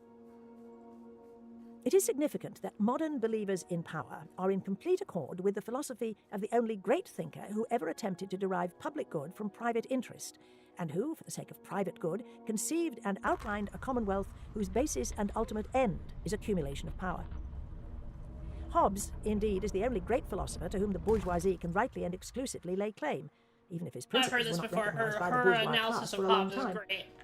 Hobbes's Leviathan exposed the only political theory according to which the state is based not on some kind of constituting law, whether divine law, the law of nature, or the law of social contract, which determines the rights and wrongs of the individual's interest with respect to public affairs, but on the individual interests themselves, so that the private interest is the same with the public. There is hardly a single bourgeois moral standard which has not been anticipated by the unequalled magnificence of Hobbes's logic. He gives an almost complete picture not of man, but of the bourgeois man, an analysis which in 300 years has neither been outdated nor excelled. Reason is nothing but reckoning. A free subject, a free will, are words without meaning, that is to say, absurd. A being without reason, without the capacity for truth, and without free will, that is, without the capacity for responsibility, man is essentially a function of society, and judged, therefore, according to his value or worth, his price, that is to say, so much as would be given for the use of his power. This price is constantly evaluated and re-evaluated by society, the esteem of others, depending upon the law of supply and demand. No, Power, let me according work. to Hobbes, is the accumulated control that permits the individual to fix prices and regulate supply and demand in such a way that they contribute to his own Mask advantage. of non-appearance. The individual will consider his advantage in complete isolation do you from the mean point of view of an absolute invisibility? minority, so to speak. He will then realize that You he can wear pursue and it achieve his and you will interests not only be- with the help of some kind of majority. Therefore, if That man is actually sounds driven by pretty nothing but his sensible. individual interests, desire for power I have must to be the admit, fundamental I'm passion of man. It regulates the relations between individual and society and all other ambitions as well, for riches, knowledge, and honour follow from it. Hobbes points out that in the struggle for power, as in their native capacities for power, all men are equal. For the equality of men is based on the fact that each has by nature enough power to kill another. Weakness can be compensated for by guile. Their equality as potential murderers places all men in the same insecurity, from which arises the need for a state. The raison d'etre of the state is the need for some security of the individual who feels himself menaced by all his fellow men. I see the stuff if The crucial what you feature in mean. Hobbes's picture of man is Yet not you all the cannot realistic see pessimism me, for which a it has been humble praised in recent herbalist. times. For if it were true that man is a being more such as Hobbes would ingredients have I him, need he would be unable to another found any mask. body politic at all. Hobbes A indeed does mask not of succeed and does not all-seeing? even want Well, to succeed okay. in incorporating this being definitely into a political community. Hobbes's man owes no loyalty to his country if it has been defeated, and he is excused for every treachery if he happens to be taken prisoner. Those who live outside the Commonwealth, for instance, slaves, have no further obligation toward their fellow men, but are permitted to kill as many as they can. While on the contrary, to resist the sword of the Commonwealth in defence of another man, guilty or innocent, no man hath liberty, which means that there is neither fellowship nor responsibility between man and man. What holds them together is a common interest, which may be some capital crime for which every one of them expecteth death. In this case, they have the right to resist the sword of the Commonwealth, to join together and assist and defend one another, for they but defend their lives. Thus, membership in any form of community is for Hobbes a temporary and limited affair, which essentially does not change the solitary and private character of the individual, who has no pleasure, but on the contrary, a great deal of grief in keeping company, where there oh is my no power God. to overawe them all, Oh or my create God, okay, permanent fine. bonds between him and his Lot of fellow shit. men. It seems as though Hobbes's picture of man defeats his purpose of providing the basis for a commonwealth, and gives instead a consistent pattern of attitudes through which every genuine community can easily be destroyed. This results in the inherent and admitted instability of Hobbes's commonwealth, whose very conception includes its own dissolution. When, in a war, foreign or intestine, the enemies get a final victory, then is the commonwealth dissolved, and every man at liberty to protect himself. Intestine. An That's a instability weird that is all the more way to striking, describe. as Hobbes's primary and I frequently haven't heard repeated anybody aim use the was word to secure a intestine maximum of safety and to stability. describe intestines in a while. It would be a grave injustice to Hobbes and his dignity as a philosopher to consider this picture of man an attempt at psychological realism or philosophical truth. The fact is that Hobbes is interested in neither, but concerned exclusively with the political structure itself, and he depicts the features of man according to the needs of the Leviathan. For argument's and conviction's sake, he presents his political outline as though he started from a realistic insight into man, a being that desires power after power, and as though he proceeded from this insight to a plan for a body politic best fitted for this power-thirsty animal. The actual process, that is the only process in which his concept of man makes sense and goes beyond the obvious banality of an assumed human wickedness, is precisely the opposite.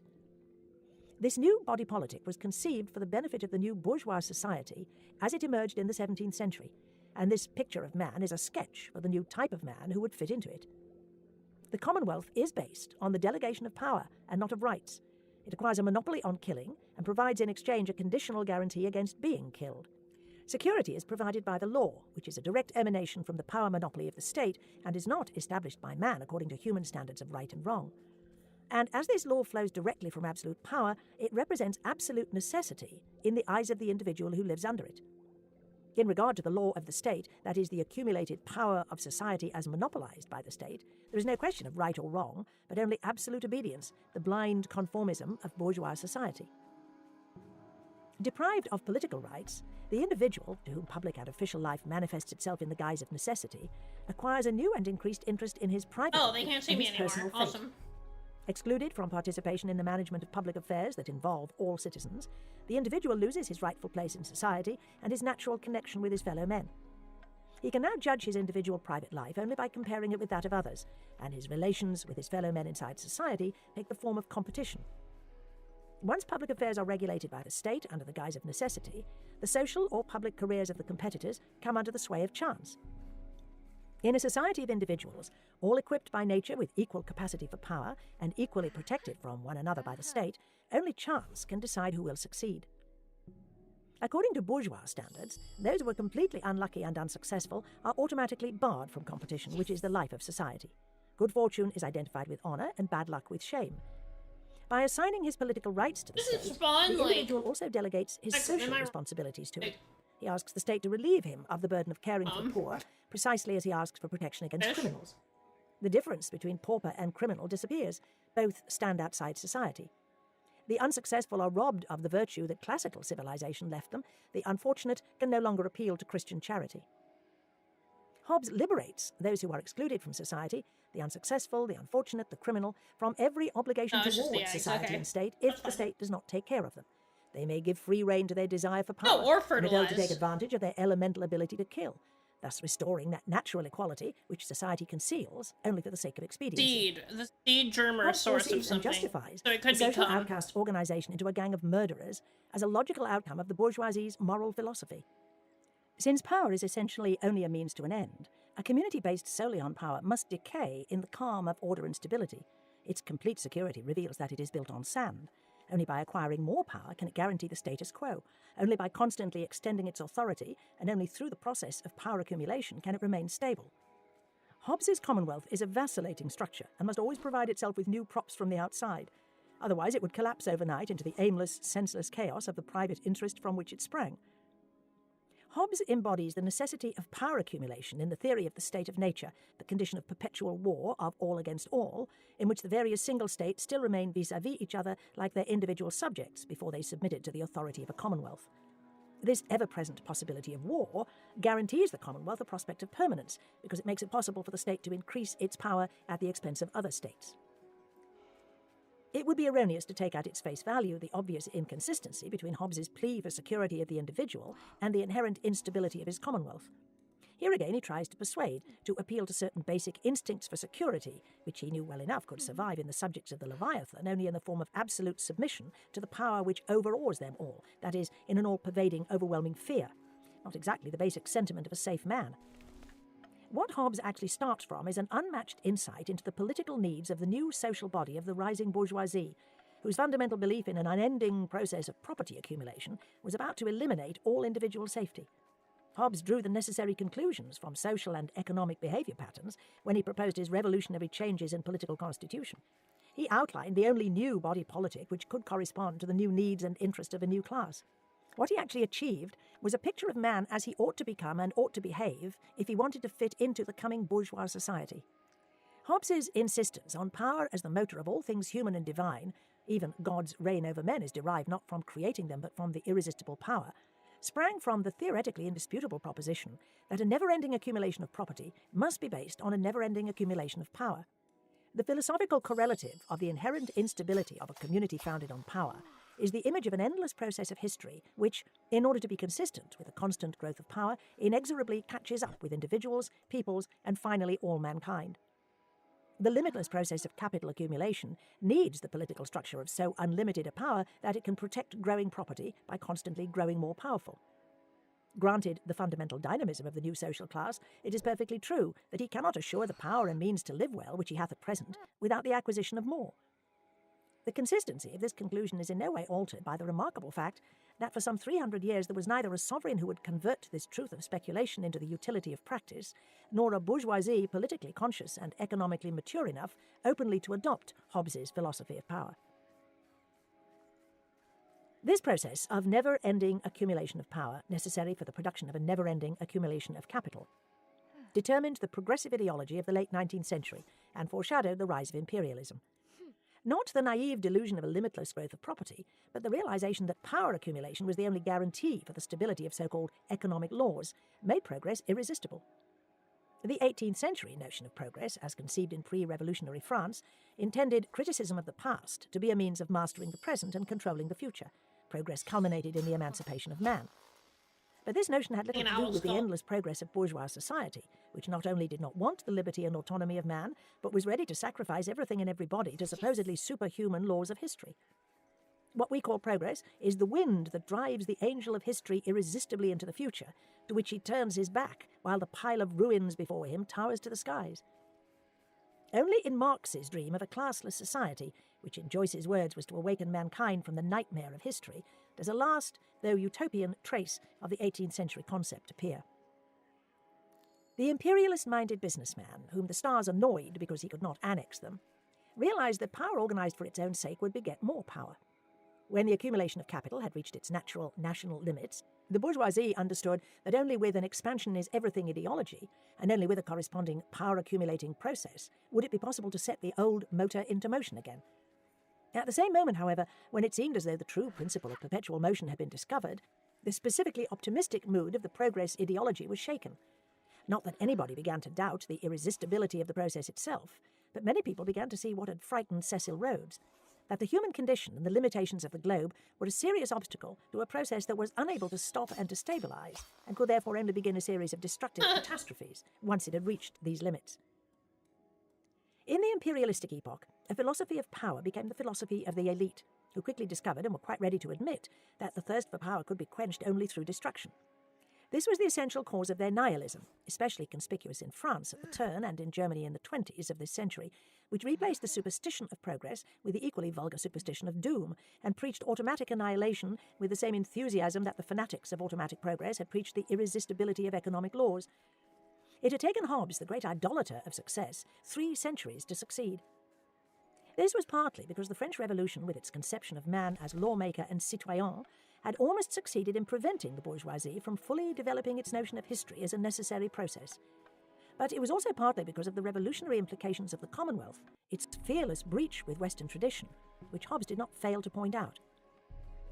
Every man and every thought which does not serve and does not conform to the ultimate purpose of a machine, whose only purpose is the generation and accumulation of power, is a dangerous nuisance. Hobbes judged that the books of the ancient Greeks and Romans were as prejudicial as the teaching of a Christian summum bonum, as it is spoken of in the books of the old moral philosophers, like those or the doctrine that places I whatsoever found a in man the does other against garden. his conscience is sin, and that laws are the rules of just and unjust. Hobbes's deep distrust of the whole Western tradition of political thought will not surprise us if we remember that he wanted nothing more nor less than the justification of tyranny, which, though it has occurred many times in Western history, has never been honoured with a philosophical foundation. That the Leviathan actually amounts to a permanent government of tyranny, Hobbes is proud to admit. The name of tyranny signifieth nothing more nor less than the name of sovereignty. I think the toleration of a professed hatred of tyranny is a toleration of hatred to Commonwealth in general. Since Hobbes was a philosopher, he could already detect in the rise of the bourgeoisie all those anti-traditionalist qualities of the new class, which would take more than 300 years to develop fully. His Leviathan was not concerned with idle speculation about new political principles or the old search for reason as it governs the community of men. It was strictly a reckoning of the consequences that follow from the rise of a new class in society whose existence is essentially tied up with property as a dynamic, new property-producing device. The so-called accumulation of capital, which gave birth to the bourgeoisie, changed the very conception of property and wealth. They were no longer considered to be the results of accumulation and acquisition, but their beginnings. Wealth became a never-ending process of getting wealthier. The classification of the bourgeoisie as an owning class is only superficially correct, for a characteristic of this class has been that everybody could belong to it who conceived of life as a process of perpetually becoming wealthier, and considered money as something sacrosanct, which under no circumstances should be a mere commodity for consumption. Property by itself, however, is subject to use and consumption, and therefore diminishes constantly. The most radical and the only secure form of possession is destruction, for only what we have destroyed is safely and forever ours. Property owners who do not consume but strive to enlarge their holdings continually find one very inconvenient limitation, the unfortunate fact that men must die. Death is the real reason why property and acquisition can never become a true political principle. A social system based essentially on property cannot possibly proceed toward anything but the final destruction of all property. The finiteness of personal life is as serious a challenge to property as the foundation of society, as the limits of the globe are a challenge to expansion as the foundation of the body politic. By transcending the limits of human life, in planning for an automatic, continuous growth of wealth beyond all personal needs and possibilities of consumption, individual property is made a public affair and taken out of the sphere of mere private life. Private interests, which by their very nature are temporary, limited by man's natural span of life, can now escape into the sphere of public affairs and borrow from them that infinite length of time which is needed for continuous accumulation. This seems to create a society very similar to that of the ants and bees, where the common good differeth not from the private, and being by nature inclined to their private, they procure thereby the common benefit. Since, however, men are neither ants nor bees, the whole thing is a delusion. Public life takes on the deceptive aspect of a total of private interests, as though these interests could create a new quality through sheer addition. All the so-called liberal concepts of politics, that is, all the pre-imperialist political notions of the bourgeoisie, such as unlimited competition regulated by a secret balance, which comes mysteriously from the sum total of competing activities, the pursuit of enlightened self-interest as an adequate political virtue, unlimited progress inherent in the mere succession of events, have this in common. They simply add up private lives and personal behaviour patterns and present the sum as laws of history or economics or politics. Liberal concepts, however, while they express the bourgeoisie's instinctive distrust of and its innate hostility to public affairs, are only a temporary compromise between the old standards of Western culture and the new class's faith in property as a dynamic, self-moving principle. The old standards give way to the extent that automatically growing wealth actually replaces political action. Hobbes was the true, though never fully recognised, philosopher of the bourgeoisie because he realised that acquisition of wealth conceived as a never-ending process can be guaranteed only by the seizure of political power, for the accumulating process must sooner or later force open all existing territorial limits. He foresaw that a society which had entered the path of never-ending acquisition had to engineer a dynamic political organisation capable of a corresponding never-ending process of power generation. He even, through sheer force of imagination, was able to outline the main psychological traits of the new type of man who would fit into such a society and its tyrannical body politic.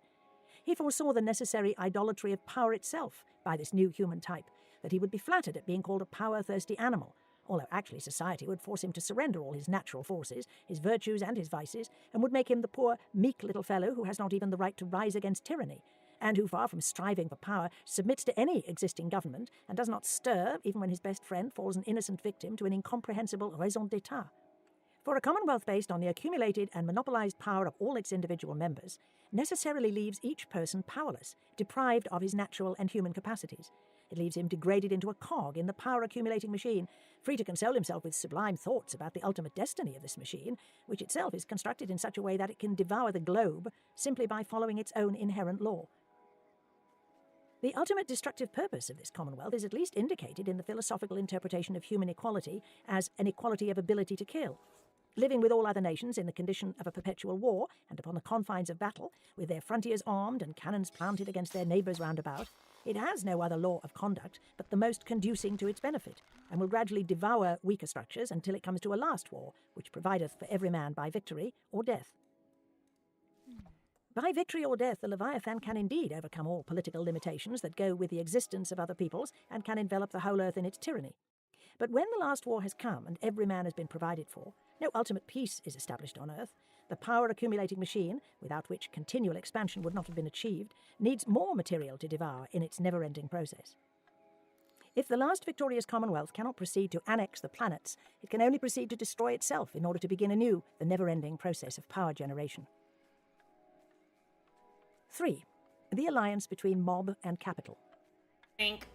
When imperialism entered the scene of politics with a scramble for Africa in the 80s, it was promoted by businessmen, opposed fiercely by the governments in power, and welcomed by a surprisingly large section of the educated classes.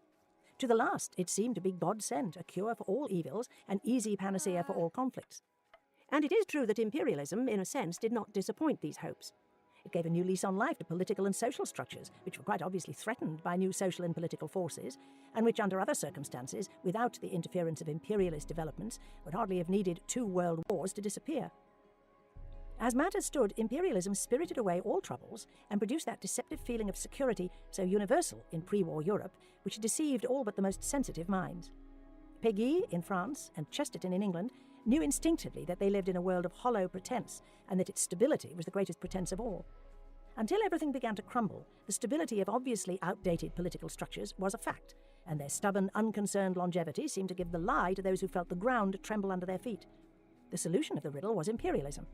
The answer to the fateful question, why did the European Comity of Nations allow this evil to spread until everything was destroyed, the good as well as the bad, is that all governments knew very well that their countries were secretly disintegrating, that the body politic was being destroyed from within, and that they lived on borrowed time. Innocently enough, expansion appeared first as the outlet for excess capital production and offered a remedy, capital export.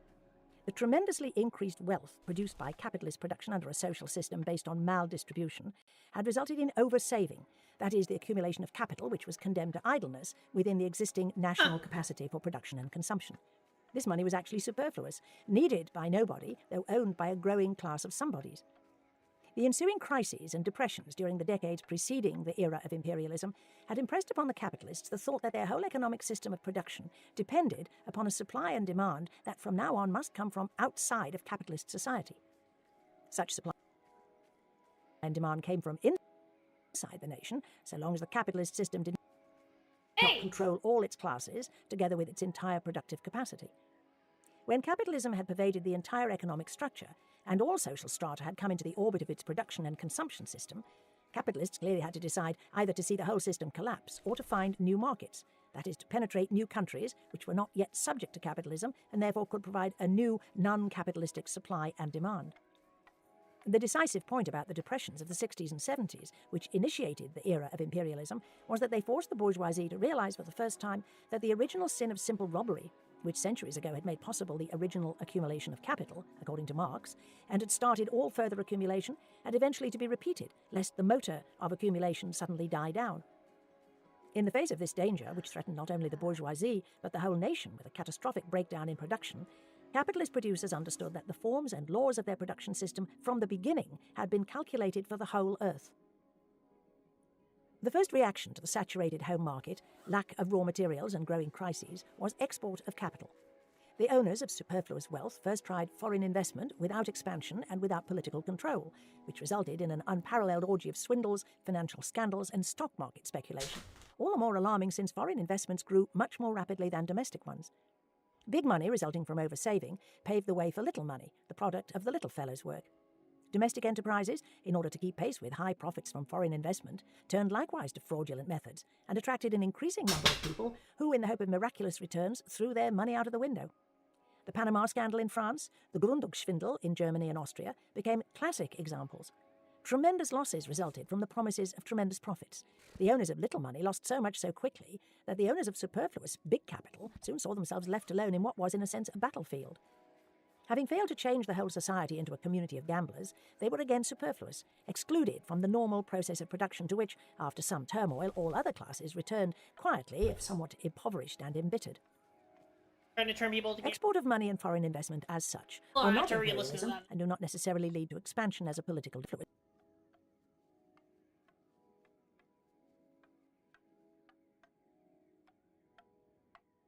And had started all further accumulation, had eventually to be repeated, lest the motor of accumulation suddenly die down. In the face of this danger, which threatened not only the bourgeoisie, but the whole nation with a catastrophic breakdown in production, capitalist producers understood that the forms and laws of their production system from the beginning had been calculated for the whole earth. The first reaction to the saturated home market, lack of raw materials and growing crises, was export of capital. The owners of superfluous wealth first tried foreign investment without expansion and without political control, which resulted in an unparalleled orgy of swindles, financial scandals, and stock market speculation, all the more alarming since foreign investments grew much more rapidly than domestic ones. Big money resulting from oversaving paved the way for little money, the product of the little fellow's work. Domestic enterprises, in order to keep pace with high profits from foreign investment, turned likewise to fraudulent methods and attracted an increasing number of people who, in the hope of miraculous returns, threw their money out of the window. The Panama scandal in France, the Gründungsschwindel in Germany and Austria became classic examples. Tremendous losses resulted from the promises of tremendous profits. The owners of little money lost so much so quickly that the owners of superfluous big capital soon saw themselves left alone in what was, in a sense, a battlefield. Having failed to change the whole society into a community of gamblers, they were again superfluous, excluded from the normal process of production to which, after some turmoil, all other classes returned quietly, if somewhat impoverished and embittered. Export of money and foreign investment as such are not imperialism and do not necessarily lead to expansion as a political device. As long as the owners of superfluous capital were content with investing large portions of their property in foreign lands, even if this tendency ran counter to all past traditions of nationalism, they merely confirmed their alienation from the national body, on which they were parasites anyway. Only when they demanded government protection of their investments, after the initial stage of swindle had opened their eyes to the possible use of politics against the risks of gambling, did they re-enter the life of the nation. In this appeal, however, they followed the established tradition of bourgeois society, always to consider political institutions exclusively as an instrument for the protection of individual property. Only the fortunate coincidence of the rise of a new class of property holders and the industrial revolution. Wait, what?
necessary for all nations, they came to believe that annexation and expansion worked for the salvation of the nation. They were the first to fail to understand the fundamental difference between the old foundation of trade and maritime stations for the sake of trade and the new policy of expansion. They believed Cecil Rhodes when he told them to wake up to the fact that you cannot live unless you have the trade of the world, that your trade is the world and your life is the world and not England, and that therefore they must deal with these questions of expansion and retention of the world. Without wanting to, sometimes even without knowing it, they not only became accomplices in imperialist politics, but were the first to be blamed and exposed for their imperialism. Such was the case of Clemenceau, They're the because he Ezra was so Kleins of their desperately era. worried about the future of the French nation, turned imperialist in the hope that colonial manpower would protect French citizens against aggressors. The conscience of the nation, represented by Parliament and a free press, functioned and was resented by colonial administrators in all European countries with colonial possessions, whether England, France, Belgium, Germany, or Holland. In England, in order to distinguish between the imperial government seated in London and controlled by Parliament and colonial administrators, this influence was called the imperial factor, thereby crediting imperialism with the merits and remnants of justice it so eagerly tried to eliminate. The imperial factor was expressed politically in the concept that the natives were not only protected, but in a way represented by the British, the imperial parliament. Here the English came very close to the French experiment in empire building, although they never went so far as to give actual representation to subject peoples.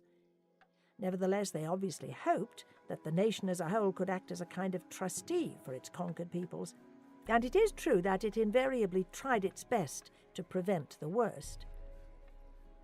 The conflict between the representatives of the imperial factor, which should rather be called the national factor, and the colonial administrators, runs like a red thread through the history of British imperialism. The prayer which Cromer addressed to Lord Salisbury during his administration of Egypt in 1896, "Save me from the English departments," was repeated over and over again until in the 20s of this century, the nation and everything it stood for were openly blamed by the extreme imperialist party for the threatened loss of India. The imperialists had always been deeply resentful that the government of India should have to justify its existence and its policy before public opinion in England. This control now made it impossible to proceed to those measures of administrative massacres which immediately after the close of the First World War had been tried occasionally elsewhere as a radical means of pacification, and which indeed might have prevented India's independence. A similar hostility prevailed in Germany between national representatives and colonial administrators in Africa. In 1897, Karl Peters was removed from his post in German Southeast Africa and had to resign from the government service because of atrocities against the natives. The same thing happened to Governor Zimmerer, and in 1905 the tribal chiefs for the first time addressed their complaints to the Reichstag, with the result that when the colonial administrators threw them into jail, the German government intervened. The same was true of French rule. The governors generally appointed by the government in Paris were either subject to powerful pressure from French colonials, as in Algeria, or simply refused to carry out reforms in the treatment of natives, which were allegedly inspired by the weak democratic principles of their government. Everywhere, imperialist administrators felt that the control of the nation was an unbearable burden and threat to domination. And the imperialists were perfectly right. They knew the conditions of modern rule over subject peoples better than those who, on the one hand, protested against government by decree and arbitrary bureaucracy, and on the other hoped to retain their possessions forever for the greater glory of the nation. The imperialists knew better than nationalists that the body politic of the nation is not capable of empire building.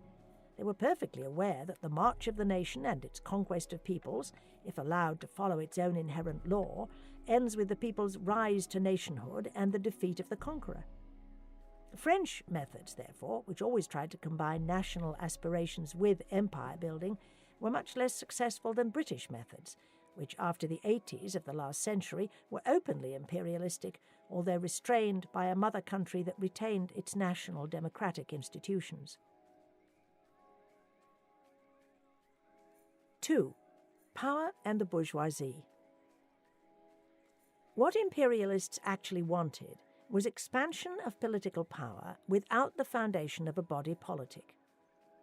Imperialist expansion had been touched off by a curious kind of economic crisis, the overproduction of capital and the emergence of superfluous money, the result of over-saving, which could no longer find productive investment within the national borders.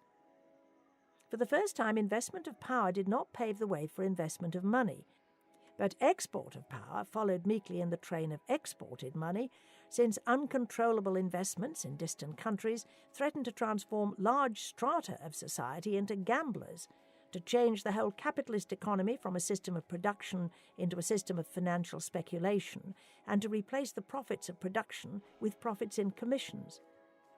The decade immediately before the imperialist era, the 70s of the last century, witnessed an unparalleled increase in swindles, financial scandals, and gambling in the stock market. The pioneers in this pre-imperialist development were those Jewish financiers who'd earned their wealth outside the capitalist system and had been needed by the growing nation-states for internationally guaranteed loans. With the firm establishment of the tax system that provided for sounder government finances, this group had every reason to fear complete extinction. Having earned their money for centuries through commissions, they were naturally the first to be tempted and invited to serve in the placement of capital which could no longer be invested profitably in the domestic market. The Jewish international financiers seemed indeed especially suited for such essentially international business operations. What is more, the governments themselves, whose assistance in some form was needed for investments in faraway countries, tended in the beginning to prefer the well-known Jewish financiers to newcomers in international finance, many of whom were adventurers. After the financiers had opened the channels of capital export to the superfluous wealth, which had been condemned to idleness within the narrow framework of national production, it quickly became apparent that the absentee shareholders did not care to take the tremendous risks which corresponded to their tremendously enlarged profits. Against these risks, the commission-earning financiers, even with the benevolent assistance of the state, did not have enough power to insure them. Only the material power of a state could do that. As soon as it became clear that export of money would have to be followed by export of government power, the position of financiers in general, and Jewish financiers in particular, was considerably weakened, and the leadership of imperialist business transactions and enterprise was gradually taken over by members of the native bourgeoisie. Very instructive in this respect is the career of Cecil Rhodes in South Africa, who, an absolute newcomer, in a few years could supplant the all-powerful Jewish financiers in first place. In Germany, Bleichroeder, who in 1885 had still been a co-partner in the founding of the Ostafrikanische Gesellschaft, was superseded, along with Baron Hirsch, when Germany began the construction of the Baghdad Railroad 14 years later, by the coming giants of imperialist enterprise Siemens and the Deutsche Bank. Somehow the government's reluctance to yield real power to Jews and the Jews' reluctance to engage in business with political implication coincided so well that despite the great wealth of the Jewish group, no actual struggle for power ever developed after the initial stage of gambling and commission earning had come to an end. The various national governments looked with misgiving upon the growing tendency to transform business into a political issue and to identify the economic interests of a relatively small group with national interests as such. But it seemed that the only alternative to export of power was the deliberate sacrifice of a great part of the national wealth. Only through the expansion of the national instruments of violence could the foreign investment movement be rationalized, and the wild speculations with superfluous capital, which had provoked gambling of all savings, be reintegrated into the economic system of the nation. The state expanded its power because, given the choice between greater losses than the economic body of any country could sustain, and greater gains than any people left to its own devices would have dreamed of, it could only choose the latter. The first consequence of power export was that the state's instruments of violence, the police and the army, which in the framework of the nation existed beside and were controlled by other national institutions, were separated from this body and promoted to the position of national representatives in uncivilized or weak countries. Here, in backward regions without industries and political organization, where violence was given more latitude than in any Western country, the so-called laws of capitalism were actually allowed to create realities. The bourgeoisie's empty desire to have money beget money as men beget men had remained an ugly dream so long as money had to go the long way of investment in production. Not money had begotten money, but men had made things and money. The secret of the new, happy fulfillment was precisely that economic laws no longer stood in the way of the greed of the owning classes. Money could finally beget money, because power, with complete disregard for all laws, economic as well as ethical, could appropriate wealth. Only when exported money succeeded in stimulating the export of power could it accomplish its owner's designs. Only the unlimited accumulation of power could bring about the unlimited accumulation of capital. Foreign investments, capital export, which had started as an emergency measure, became a permanent feature of all economic systems as soon as it was protected by export of power. The imperialist concept of expansion, according to which expansion is an end in itself and not a temporary means, made its appearance in political thought when it had become obvious that one of the most important permanent functions of the nation-state would be expansion of power. The state-employed administrators of violence soon formed a new class within the nations, and although their field of activity was far away from the mother country, wielded an important influence on the body politic at home. Since they were actually nothing but functionaries of violence, they could only think in terms of power politics. They were the first who, as a class and supported by their everyday experience, would claim that power is the essence of every political structure. The new feature of this imperialist political philosophy is not the predominant place it gave violence, nor the discovery that power is one of the basic political realities. Violence has always been the ultima ratio in political action, and power has always been the visible expression of rule and government. But neither had ever before been the conscious aim of the body politic or the ultimate goal of any definite policy. For power, left to itself, can achieve nothing but more power, and violence administered for power's and not for law's sake turns into a destructive principle that will not stop until there is nothing left to violate. This contradiction, inherent in all ensuing power politics, however, takes on an appearance of sense if one understands it in the context of a supposedly permanent process which has no end or aim but itself.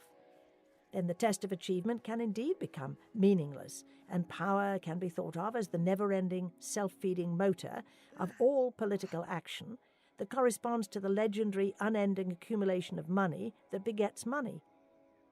The concept of unlimited expansion that alone can fulfill the hope for unlimited accumulation of capital and brings about the aimless accumulation of power makes the foundation of new political bodies, which up to the era of imperialism always had been the upshot of conquest, well nigh impossible.